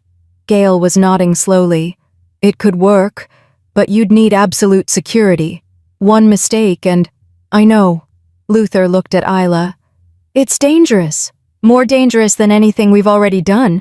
If you're not willing—" "I'm willing." Ela stood, and her hand moving instinctively to her abdomen. "They cursed me before I was born. They killed my mother. They've spent a century trying to eliminate the connection between our bloodlines. I'm not going to hide and hope they forget about us." She met Luther's eyes. "We fight. We expose them. And we make sure our children are born into a world where the Twilight Court can't touch them." Gregory smiled, the first genuine smile Ela had seen from him. "You sound like your mother." "Good." Ila's voice was steel wrapped in velvet. "She taught me that sometimes the only way to survive is to attack." The plan took shape over the next 3 hours. Publicly, Ela would remain in the Citadel, growing progressively weaker. Luther would summon specialists from across the territories, ostensibly seeking last hope treatments for her condition. Each specialist would be vetted by Gale's network, but the court wouldn't know that. They'd see it as desperation, weakness. Meanwhile, Raymond would quietly investigate the Citadel staff, looking for whoever had helped Wanda access Luther's research. Gregory would return to Grey March and spread word through his pack that Ela was dying, ensuring the information reached court sympathizers. And Isla herself would work with Luther to document everything they'd learned about curse-breaking. Not to hide it, but to use it as bait. They'd create false research notes, leaving them where a spy might find them. Notes that suggested the curse could still be reactivated, that Isla's recovery was temporary. "We make them think they still have a chance," Luther explained, "that killing us is still necessary." "And when they come?" Ela asked. "Oh, we're ready." He gestured to Raymond. "How many warriors can we trust absolutely?" 50. All bonded to the Blackthorn line through blood oaths, incorruptible. Position them throughout the Citadel, concealed but ready. When the court makes their move, and they will make their move, we take prisoners, we extract information, and we destroy them piece by piece. The meeting dispersed near midnight. Gregory clasped Isla's hand before he left. "Your mother would be proud," he said again. "Not just of your survival, but of your courage. Thank you for keeping your promise to her, for protecting me even when I didn't know I needed protection. I failed you once by sending you away. I won't fail you again." His expression hardened. "The Grey March pack stands ready. If the court moves against you, we'll be there." After he'd gone, and Ela found herself alone with Luther in the war room, the maps and plans surrounded them like a fortress of paper and ink. 6 months, she said quietly. 6 months of pretending to die while actually growing 3 lives. 6 months of waiting for assassins who could strike at any moment. "Are you afraid?" Luther asked. "Terrified. But—" She looked at him, at this man who'd given her truth and choice, and something that felt dangerously like love. "I'm also angry, and anger is useful." He crossed to her, taking her hands in his. "I need you to understand something. If this goes wrong, if the court manages to, if I have to choose between you and the children, don't." Ela pressed her fingers against his lips. "Don't ask me to tell you which to choose. What we survive together or not at all. That's not strategic. I don't care. She pulled his hand to her abdomen, where 3 impossible lives were growing despite every law of magic and nature that said they shouldn't exist. We're already breaking every rule, Luther. Let's break one more. He kissed her then, fierce and desperate, and she tasted fear and determination in equal measure. When they finally broke apart, both breathing hard, Luther rested his forehead against hers. 6 months, he murmured. We can survive 6 months. We can survive anything, Isla corrected. Together. 3 territories away, in a chamber lit only by blood-red candles, 3 figures sat in a circle. The Thorn Girl survived, one said. Their voice was androgynous, disguised by magic. Worse, she's pregnant. Triplets. The second figure's hands clenched. Wanda confirmed it before she fled. Then we accelerate the timeline, the third said. We cannot allow those children to be born. 3 curse breakers with Blackthorn power? It would undo everything we've built. The blood moon is 6 months away. We don't wait for the blood moon. We act now, before the pregnancy advances, before they fortify further. How? The Blackthorn Citadel is nearly impregnable. A pause. Then, we don't attack from outside. We attack from within. The first figure smiled. Wanda wasn't our only asset in the Citadel. She was just the most visible. You have another agent? I have 3, and one of them is close enough to Luther Blackthorn to strike when he's most vulnerable. The candles flickered as magic sealed their decision. 1 month, the first figure said. We give them 1 month to grow complacent. Then we strike. Kill the mother. The children die with her. And the Blackthorn line ends as it should have 3 generations ago. The other 2 nodded in agreement. Outside their chamber, a raven perched on the windowsill. Its eyes glowed faintly amber, not a natural bird, but a construct. A spy. Gail Blackwell, watching through the raven's eyes from her chamber in the Blackthorn Citadel, allowed herself a small smile. Got you, she whispered. She couldn't see the figures' faces, couldn't hear their names, but she had their timeline, their strategy, their weakness. They thought they had 3 agents in the Citadel. Now she just had to find them before they struck. 1 month. The clock was ticking. Chapter 8. The Blood Moon Prophecy. Isla's pregnancy announced itself violently at 6 weeks. She woke in the middle of the night, her body convulsing with pain that had nothing to do with the curse. Luther was beside her in seconds, his hands glowing with healing energy, but this wasn't something he could heal. This was life asserting itself with brutal force. The triplets, he said, his enhanced senses zeroing in on her abdomen. They're growing faster than they should, much faster. Between waves of pain, Isla gasped, How much faster? You should be 6 weeks along, based on their development. His expression was equal parts wonder and concern. They're measuring closer to 12 weeks, maybe more. Is that the curse? Some kind of residual effect? I don't know. Luther helped her sit up, as supporting her weight against his chest. I need to examine you properly, map their growth, understand what's happening. The examination took 2 hours. By the time Luther finished, dawn was breaking through the windows, and Isla could see the fear beneath his clinical facade. Tell me, she said. All of it. Luther set down his instruments and sat beside her on the bed. The triplets are developing at approximately double the normal rate. If this continues, you won't carry them for 9 months. You'll carry them for 4.5, maybe 5. Isla's mind raced. The blood moon is 6 months away. If they're born before then, the curse's final binding won't be broken. The children will be born still partially connected to the curse structure. It won't kill them immediately, but... Luther's voice was tight. Cool.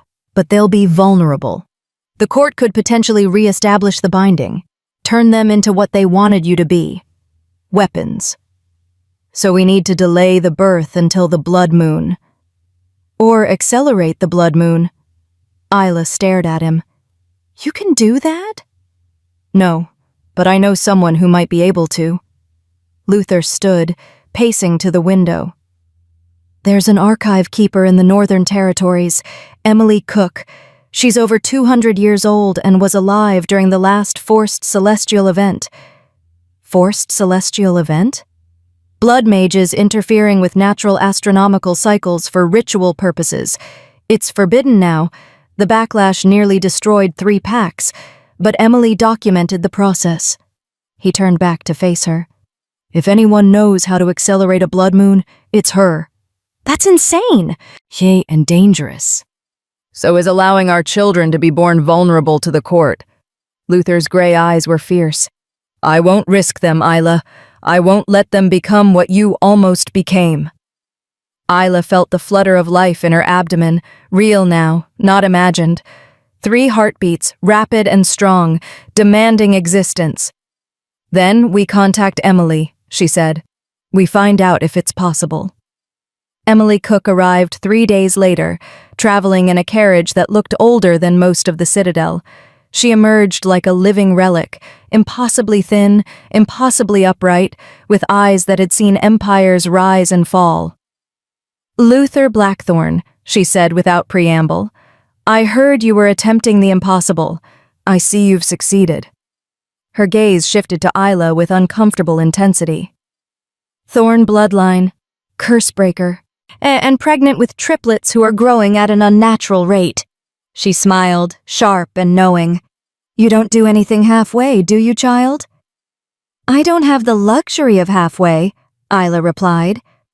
Emily laughed, a sound like wind through dead trees. I like her. Come, show me your research. Show me everything. They spent hours in the laboratory while Emily examined Luther's notes, Isla's medical charts, and samples of the compounds that had broken the curse. She asked questions that cut to the heart of things, challenged assumptions, and occasionally made observations that left even Luther speechless. Finally, as the sun began to set, Emily straightened from the table.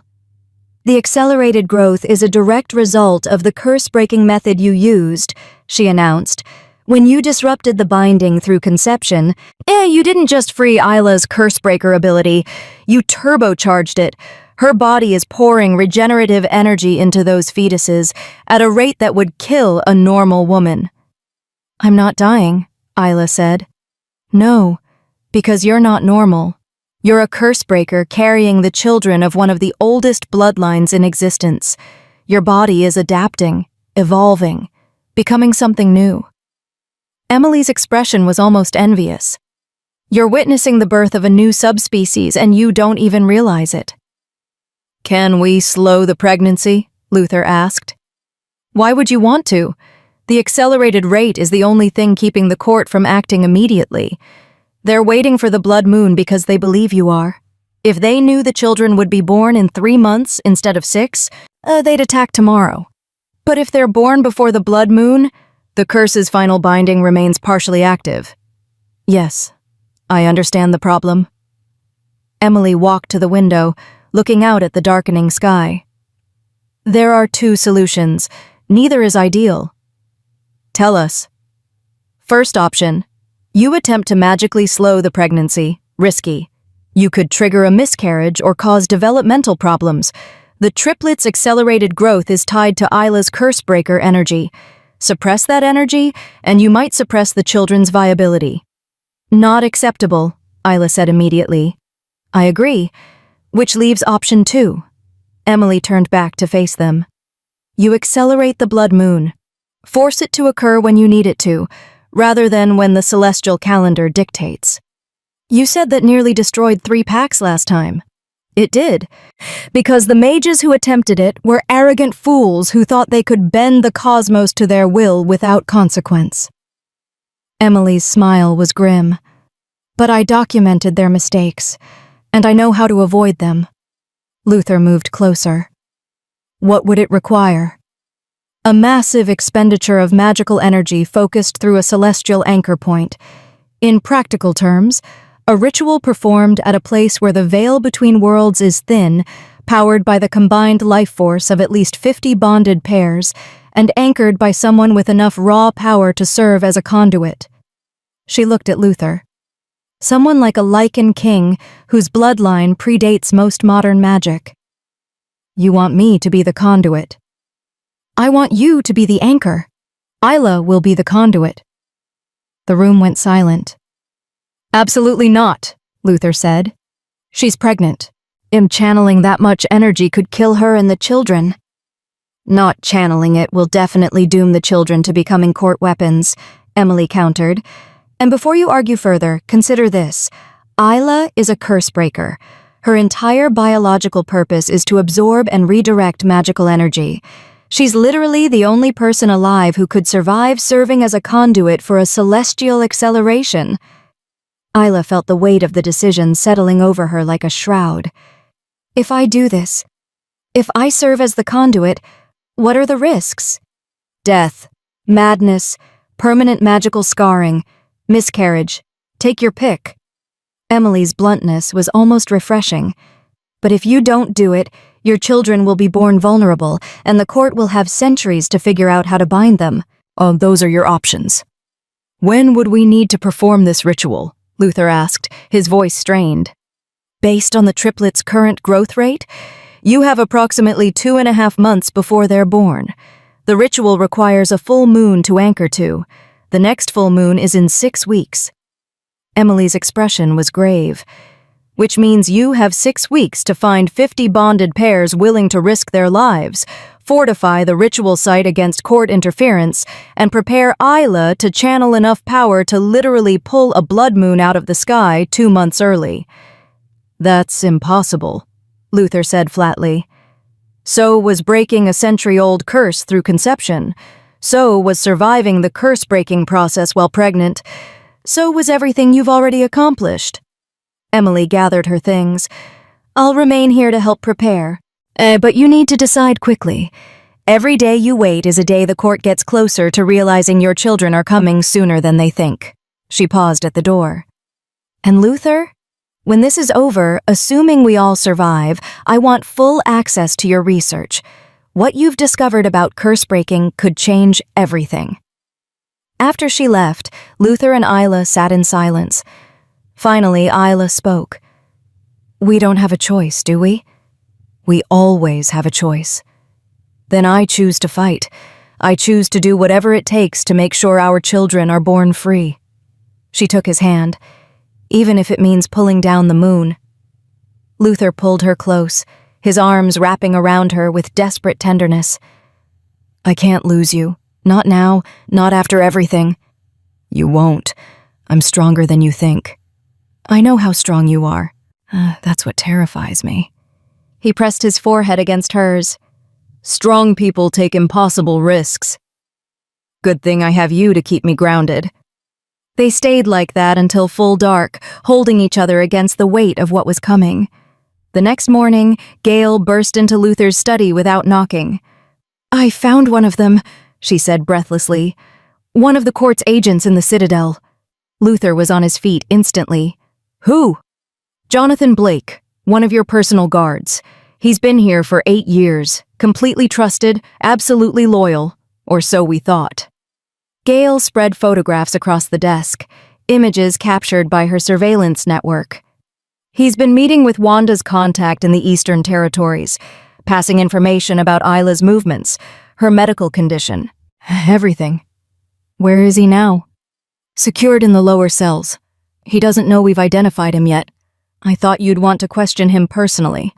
Luther looked at Isla. This is your chance. Your chance to ask questions, to understand who's behind this. Isla stood, feeling the triplets flutter inside her, a sensation that was becoming familiar now, comforting despite its strangeness. Then let's ask him, she said, before we run out of time. They descended into the Citadel's depths, where ancient stone gave way to older stone, and the air tasted of secrets and suffering. Jonathan Blake sat chained to a chair in a cell lit by a single torch. When he saw Luther and Isla, his expression shifted from defiance to something like fear. Your Majesty, There's been a mistake. No mistake. Luther's voice was ice. We have evidence of your meetings with court operatives. We have records of information you've passed. The only question now is whether you cooperate or whether I let Isla practice her newly manifested cursebreaker abilities on whatever bindings the court has placed on you. Jonathan's eyes widened. She can't. The suppression is broken. Completely. She's not just a cursebreaker anymore, Jonathan. She's the cursebreaker, the one your masters have been trying to prevent from existing for a century. Luther leaned closer. So I'll ask once, who leads the Twilight Court? Give me names. Jonathan was sweating now. I don't know names. No one does. The council members are protected by blood oaths. If I try to reveal them, the oaths will kill me. Then you're useless to us. Luther turned to leave. Wait! Jonathan's composure cracked. I can't give you names, but I can tell you when they're planning to strike. I can tell you their strategy. Isla stepped forward. Talk. They know about the accelerated pregnancy. Wanda reported it before she fled. They're not waiting for the blood moon. They're moving in 3 weeks. During the new moon, when your defenses are focused on the ritual preparation. How do they know about the ritual? Luther demanded. Jonathan's laugh was bitter. Because I told them. When Emily Cook arrived, when you started gathering bonded pairs, when you began fortifying the Northern Temple site, I reported everything. Isla felt cold rage settle over her. You've been helping them kill children, unborn children. I've been helping them maintain the natural order. Jonathan's voice rose. Curse breakers shouldn't exist, yet they shouldn't mix with old bloodlines. The chaos it could cause? The chaos of what? People being free? Curses being broken?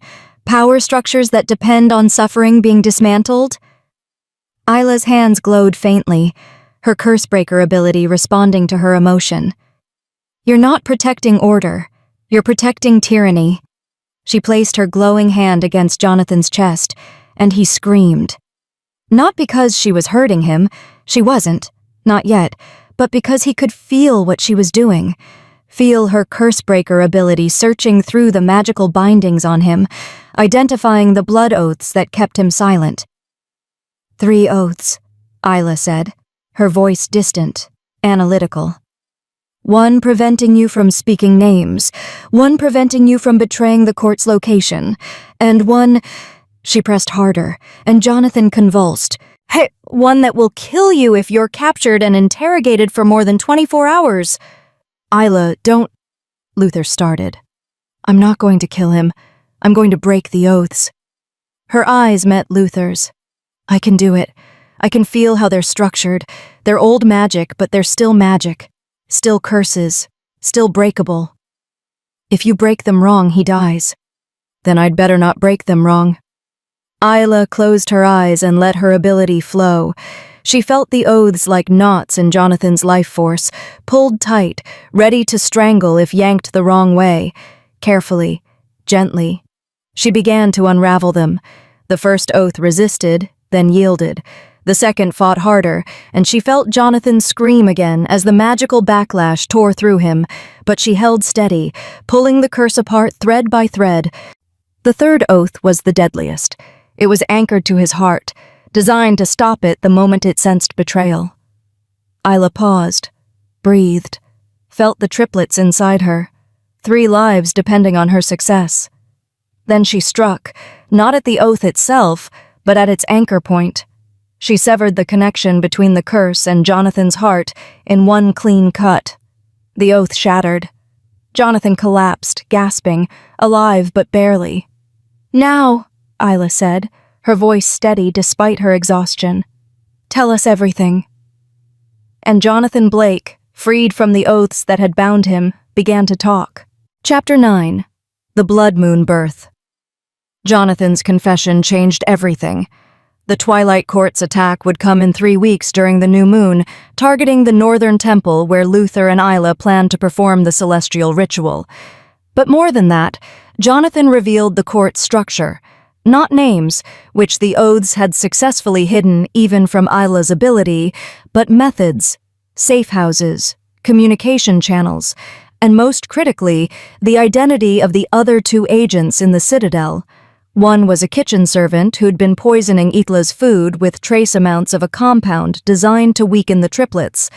The dosage was too small to trigger alarm, but over weeks it would have caused developmental problems.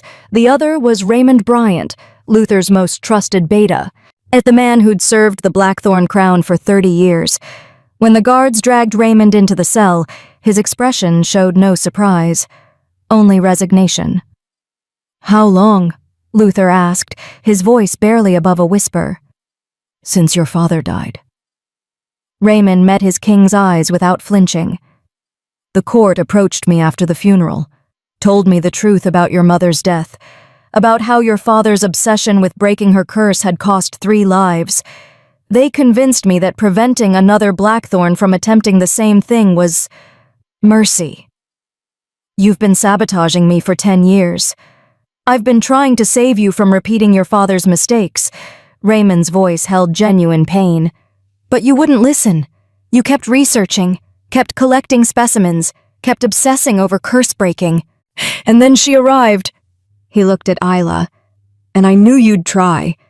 I knew you'd risk everything for the possibility of success." "So you helped them plan to kill her?"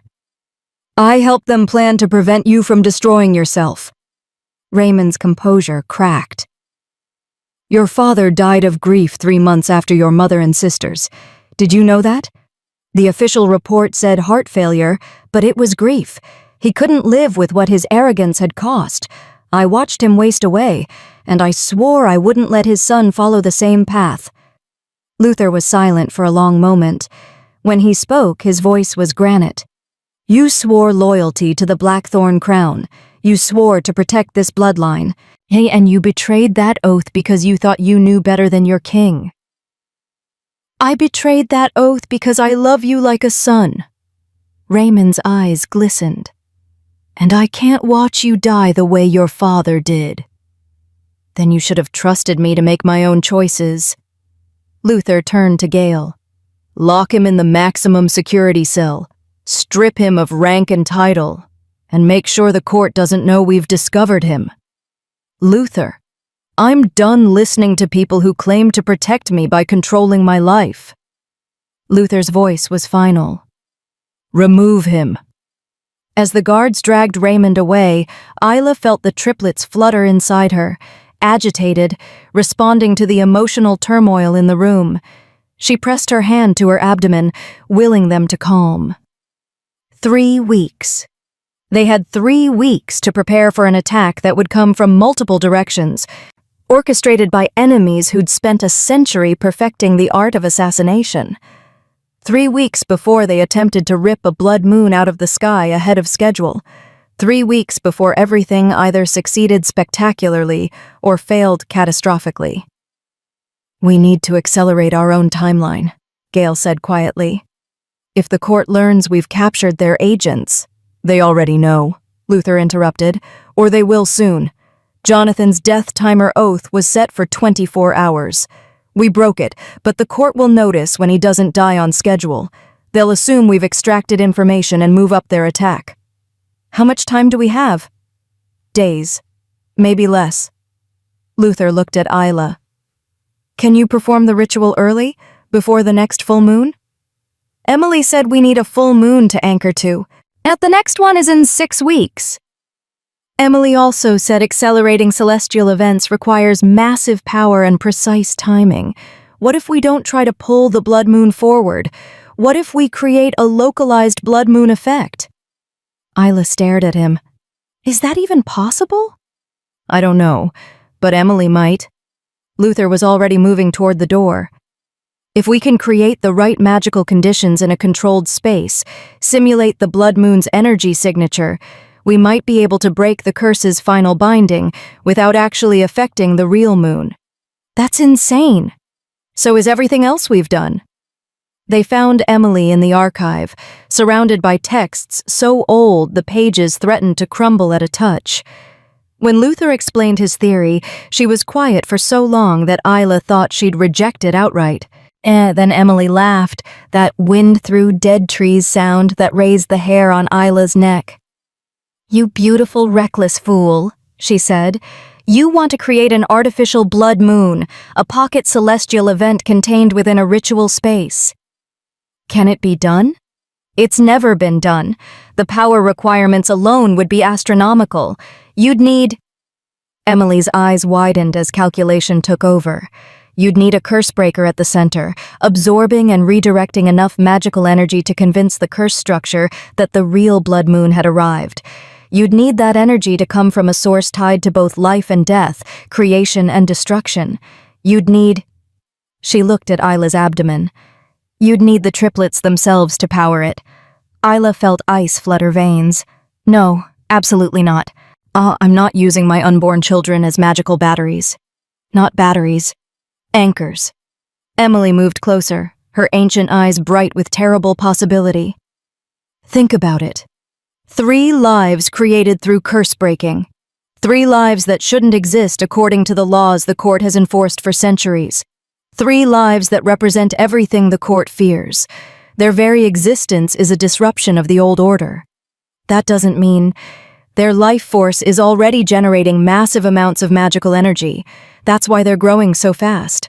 That's why Isla's cursebreaker ability has amplified." Emily's voice gained intensity. "If we can channel that energy, not drain it, just redirect it, we can create a localized blood moon effect strong enough to complete the curse breaking.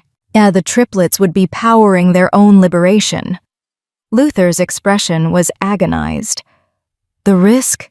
The risk is they're born with the curse still partially active, and the court spends the next 13 years trying to rebind them." Emily's bluntness cut through sentiment. This way, they're born completely free. No residual curse, no vulnerability, nothing the court can exploit. "And if it fails?" Isla asked quietly. "Then we all die. You, me, Luther, the triplets, and probably everyone in a half-mile radius when the magical backlash hits." Emily shrugged. "But you were going to die anyway if you did nothing. At least this way you're choosing how you fight."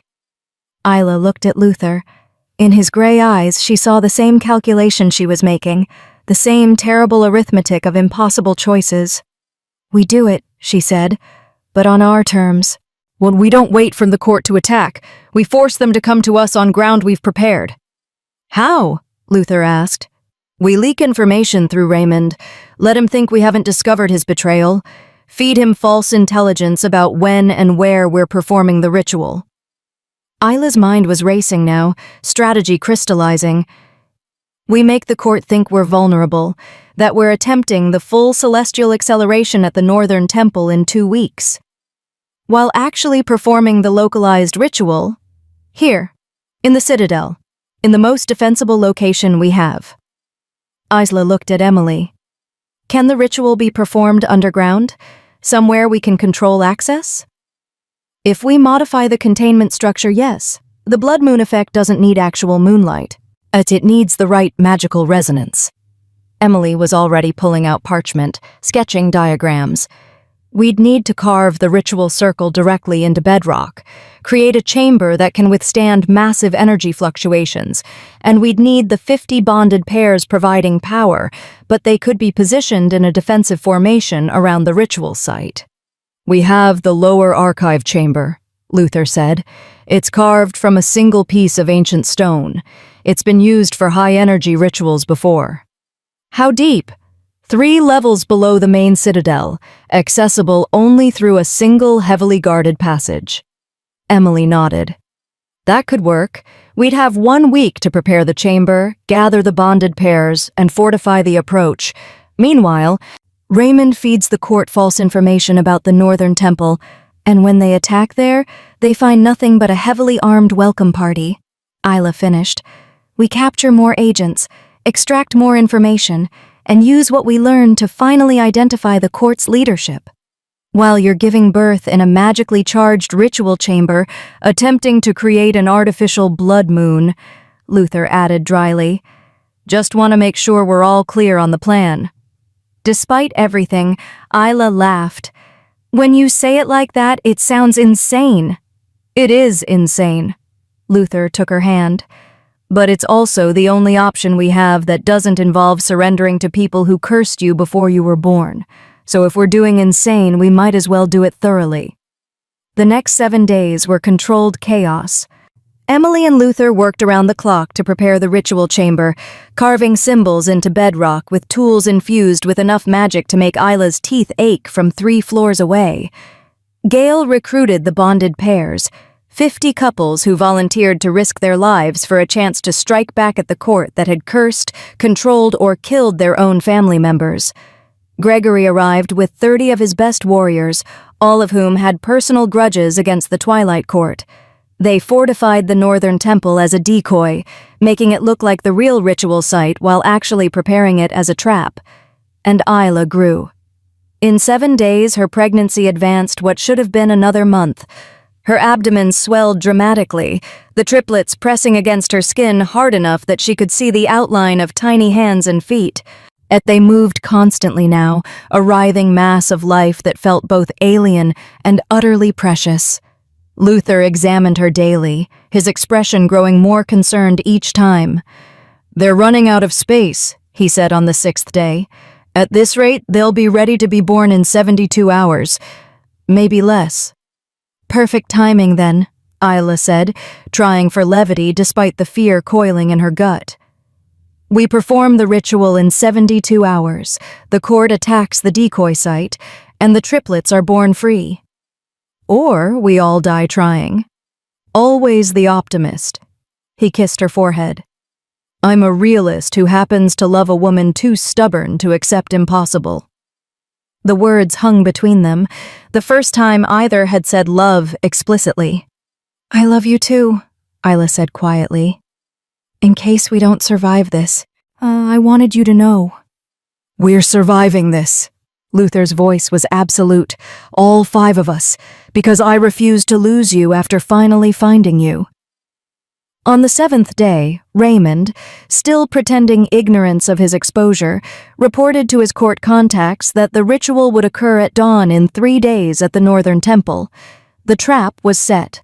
The court took the bait, and in the ritual chamber 3 levels below the citadel, 50 bonded pairs took their positions around a circle carved with symbols that predated written language, while Emily made final adjustments to the containment structure that would either save 5 lives or end them spectacularly. Isla stood at the center of the circle, her hands pressed against her swollen abdomen, feeling 3 heartbeats synchronize with her own. "We're ready," she told Luther. He positioned himself at the circle's northern point, the anchor position that would ground the massive energies about to be unleashed. "Then let's pull down the moon," he said. Emily began to chant. The 50 bonded pairs joined their voices to hers. And deep beneath the Blackthorn Citadel, as the Twilight Court's assassins descended on an empty Northern Temple, a new kind of magic began to wake. The triplets stirred, and the artificial blood moon began to rise. Chapter 10. The New World. The ritual chamber burned with light that had no source. Isla felt the energy rising through her like a tide, power from 50 bonded pairs flowing into her, through her, redirecting itself into the ritual circle carved beneath her feet. The symbols blazed crimson, the exact color of a blood moon hanging low on the horizon. But this moon wasn't in the sky. It was here, now, manifesting in the space between heartbeats. The triplets responded immediately. Isla gasped as she felt them pull at the energy, not draining it from her, but cycling it through themselves, amplifying it, transforming it into something that resonated with the ancient curse structure still clinging to their developing forms. "It's working!" Emily's voice was awed. "The curse is recognizing the blood moon signature! It's beginning final dissolution!" But the process was agony. Isla felt the curse fighting, felt it trying to complete its work before the artificial moon could break it. The calcification that had nearly disappeared surged back, spreading through her abdomen like wildfire, trying to turn her womb to stone before the triplets could be born. "Luther!" she screamed. He was there instantly, his hands glowing with healing energy, but Emily grabbed his arm. "Don't! If you interrupt the energy flow now, the backlash will kill everyone in the chamber. Her ancient eyes were fierce. She has to break it herself. That's the only way. Isla fell to her knees, the pain overwhelming every sense. The curse was millennia old, crafted by blood mages who'd perfected the art of suffering. It knew how to hurt, knew how to break. But Isla knew something it didn't. She knew how to choose. "No," she gasped, her hands pressed against her stone-hard abdomen. "You don't get to win. Not today, not ever." She reached for her Cursebreaker ability, not the gentle unraveling she'd used on Jonathan, but something fiercer. She grabbed the curse structure and ripped. The curse screamed. If magic could scream, this did. A sound that shattered 3 of the glass observation windows and sent several bonded pairs to their knees. Isla didn't stop. She tore at the curse with everything she had, fueled by rage and love and the desperate need to protect the 3 lives inside her. The artificial blood moon flared brilliant crimson. The curse shattered, and Isla's water broke. "She's in labor!" Luther was beside her, supporting her weight as her legs gave out.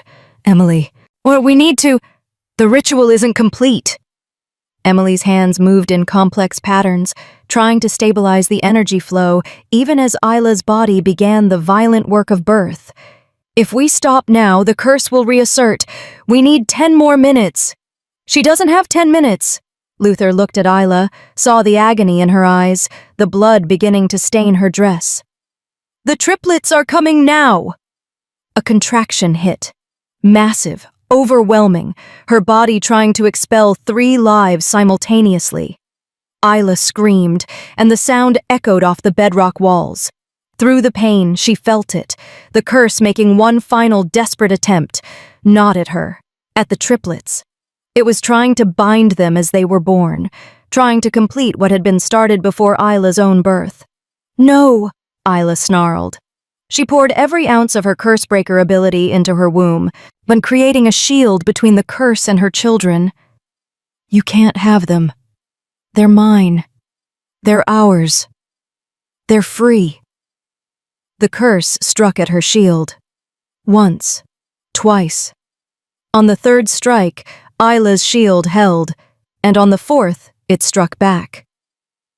The Cursebreaker ability that had been dormant for 23 years, that had been awakened through love and choice and desperate need, finally manifested at full power. Isla didn't just break the curse, she obliterated it. The explosion of magical energy sent shockwaves through the ritual chamber.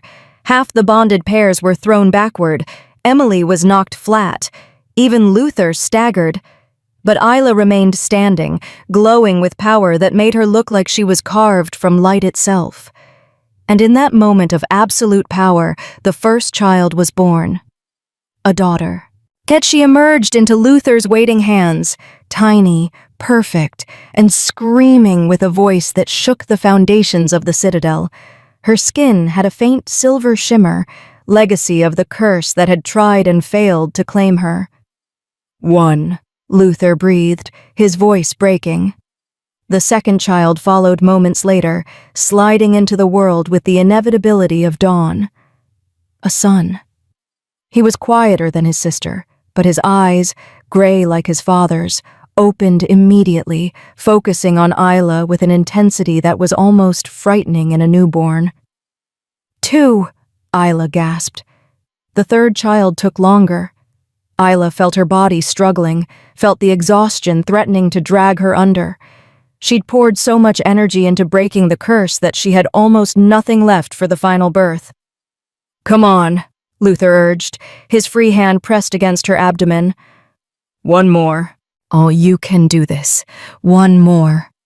Isla bore down with the last of her strength, and the 3rd child, another daughter, was born into a world that the Twilight Court had tried for a century to prevent from existing. She didn't cry. Instead, she looked around the ritual chamber with dark, knowing eyes that seemed far too old for a newborn. And then she smiled. 3, Isla whispered, and then collapsed. She woke in her recovery chamber, sunlight streaming through the windows, and for a moment couldn't remember where she was or what had happened. Then she heard it. 3 distinct cries coming from 3 separate bassinets positioned around the room. Isla tried to sit up and found Luther beside her immediately, supporting her weight. "Easy," he said. "You've been unconscious for 18 hours. Yeah, your body needs time to recover." "The babies?" "Are perfect, healthy, completely free of the curse." His smile was radiant. "You did it, Isla. You broke something that was supposed to be unbreakable." Isla looked at the bassinets, at 3 tiny faces, 3 pairs of lungs demanding attention with admirable vigor. "I want to hold them," she said.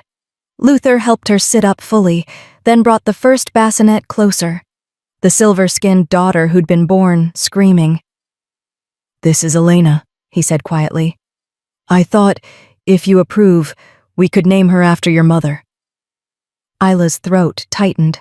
She took the baby carefully, feeling the warm, solid weight of her. Elena's cries quieted immediately, and she stared up at Isla with eyes that were neither gray nor brown, but something in between. "Hello, Elena," Isla whispered. Your grandmother would be so proud." Luther brought the second bassinet, the gray-eyed son who'd been born quiet and watching. "And this is Raymond." Isla's head snapped up. After the man who spent 30 years trying to protect me, even when his protection was misguided and wrong. Luther's expression was complex. He was executed yesterday. The court's binding oaths killed him the moment he realized we'd won. But before he died, he asked to see the triplets, asked if they were safe. Luther touched the baby's soft head gently. When I told him yes, he smiled. Said maybe I'd inherited my father's obsession but not his fate. Then he died. Luther's voice was rough. I can't forgive what he did, but I can acknowledge that he loved me, that he tried, in his broken way, to save me. This feels like appropriate complexity. Isla nodded, understanding. She took Raymond into her arms, and he immediately grabbed her finger with surprising strength. The third bassinet held the dark-eyed daughter who'd been born smiling. "And this one?" Isla asked. "I was hoping you'd name her." Luther sat beside Isla on the bed, careful not to jostle the 2 babies she already held. "She's the one who came last, the one you fought hardest to bring into the world." Isla looked at the baby girl with the knowing eyes and ancient smile. "Hope," she said. "Her name is Hope. Because that's what she represents, what all 3 of them represent. Hope for a future the court tried to prevent." The victory celebration lasted 3 days. Gregory arrived with his entire pack, and bringing gifts and warriors to help fortify the citadel against any remaining court agents. Gale's network had captured 12 assassins at the Northern Temple, and under interrogation, with Isla's cursebreaker ability ensuring no binding oaths could prevent confession, they'd revealed critical information. The Twilight Court's leadership had been 3 ancient blood mages, all over 300 years old, who'd built their power on maintaining curse structures across dozens of bloodlines. But when Isla had obliterated the curse on the triplets, she'd inadvertently destroyed the template that all court curses were built on. Every curse the court had ever created was unraveling. Across the territories, wolves who'd been cursed for generations were waking up free. Cursebreakers who'd been suppressed were manifesting their abilities, and the court's power structure, built on a foundation of enforced suffering, was collapsing. The 3 leaders had died within hours of Isla's curse-breaking, their own binding oaths turning against them when the magic they'd anchored to ceased to exist. The Twilight Court was over. On the 4th day after the birth, Isla stood on the eastern battlement, watching the sunset. The triplets were with Luther in the nursery, probably being fussed over by 6 healers and guards who'd all fallen completely in love with them. Gale joined her at the wall. "You've created a problem, you know," the spymaster said conversationally. "Only one?" "Well, several, but the main one is that 47 territories have sent formal requests for your help. Bloodlines with curses that are unraveling but need guidance. Pacts with curse breakers who are manifesting abilities for the first time and don't know how to control them. You've become the most important person in the shifter world without even trying. Isla laughed. A month ago I was dying. 2 months ago I was being traded away like unwanted cargo. Now I'm important? Now you're legendary. Gale's expression was serious. What you did, breaking a century-old curse, creating an artificial blood moon, giving birth to 3 children who shouldn't exist, people are calling it the New Awakening, the beginning of a new era. That's a lot of pressure.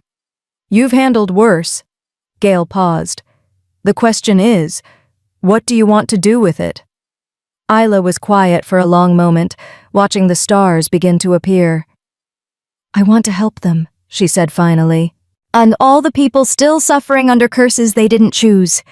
All the curse breakers who've been told they're broken. I want to make sure no one else has to go through what my mother went through, what I went through. That's going to take years, maybe decades. Then I'd better get started.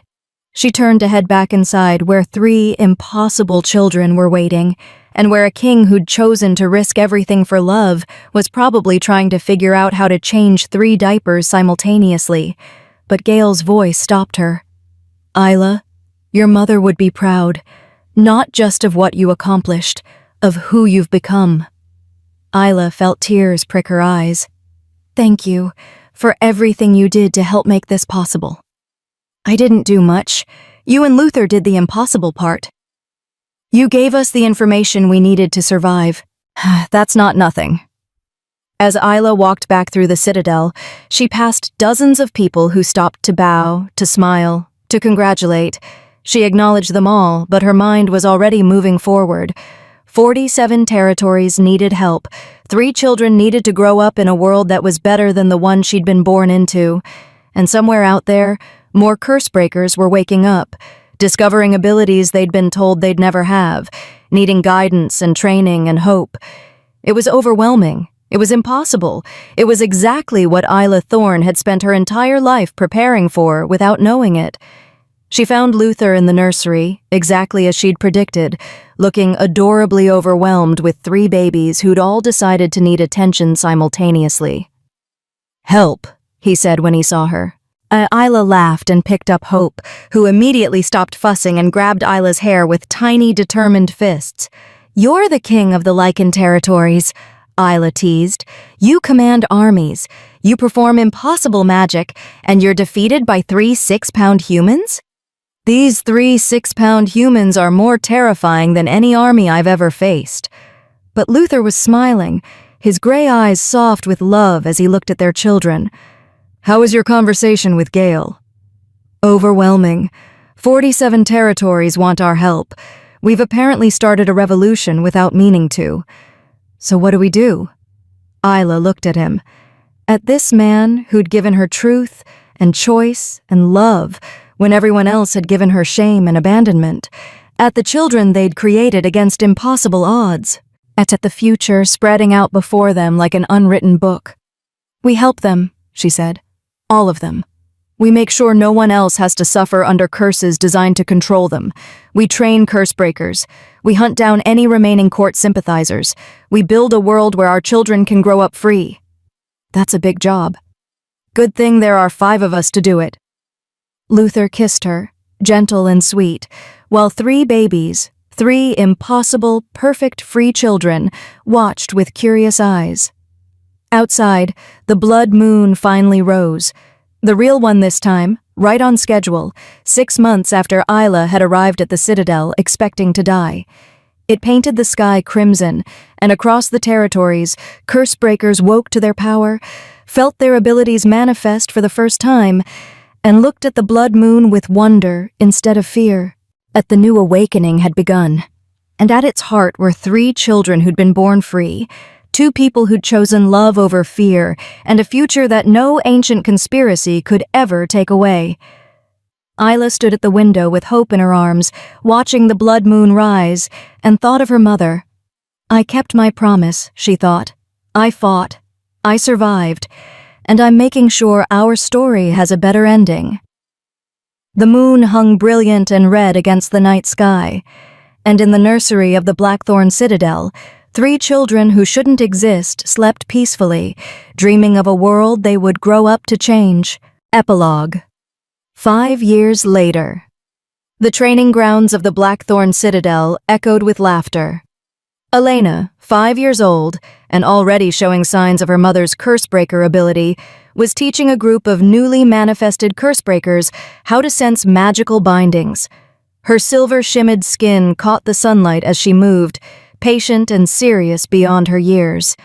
Raymond practiced combat forms with Gregory's son, his gray eyes focused and intense, already displaying the tactical mind he'd inherited from his father.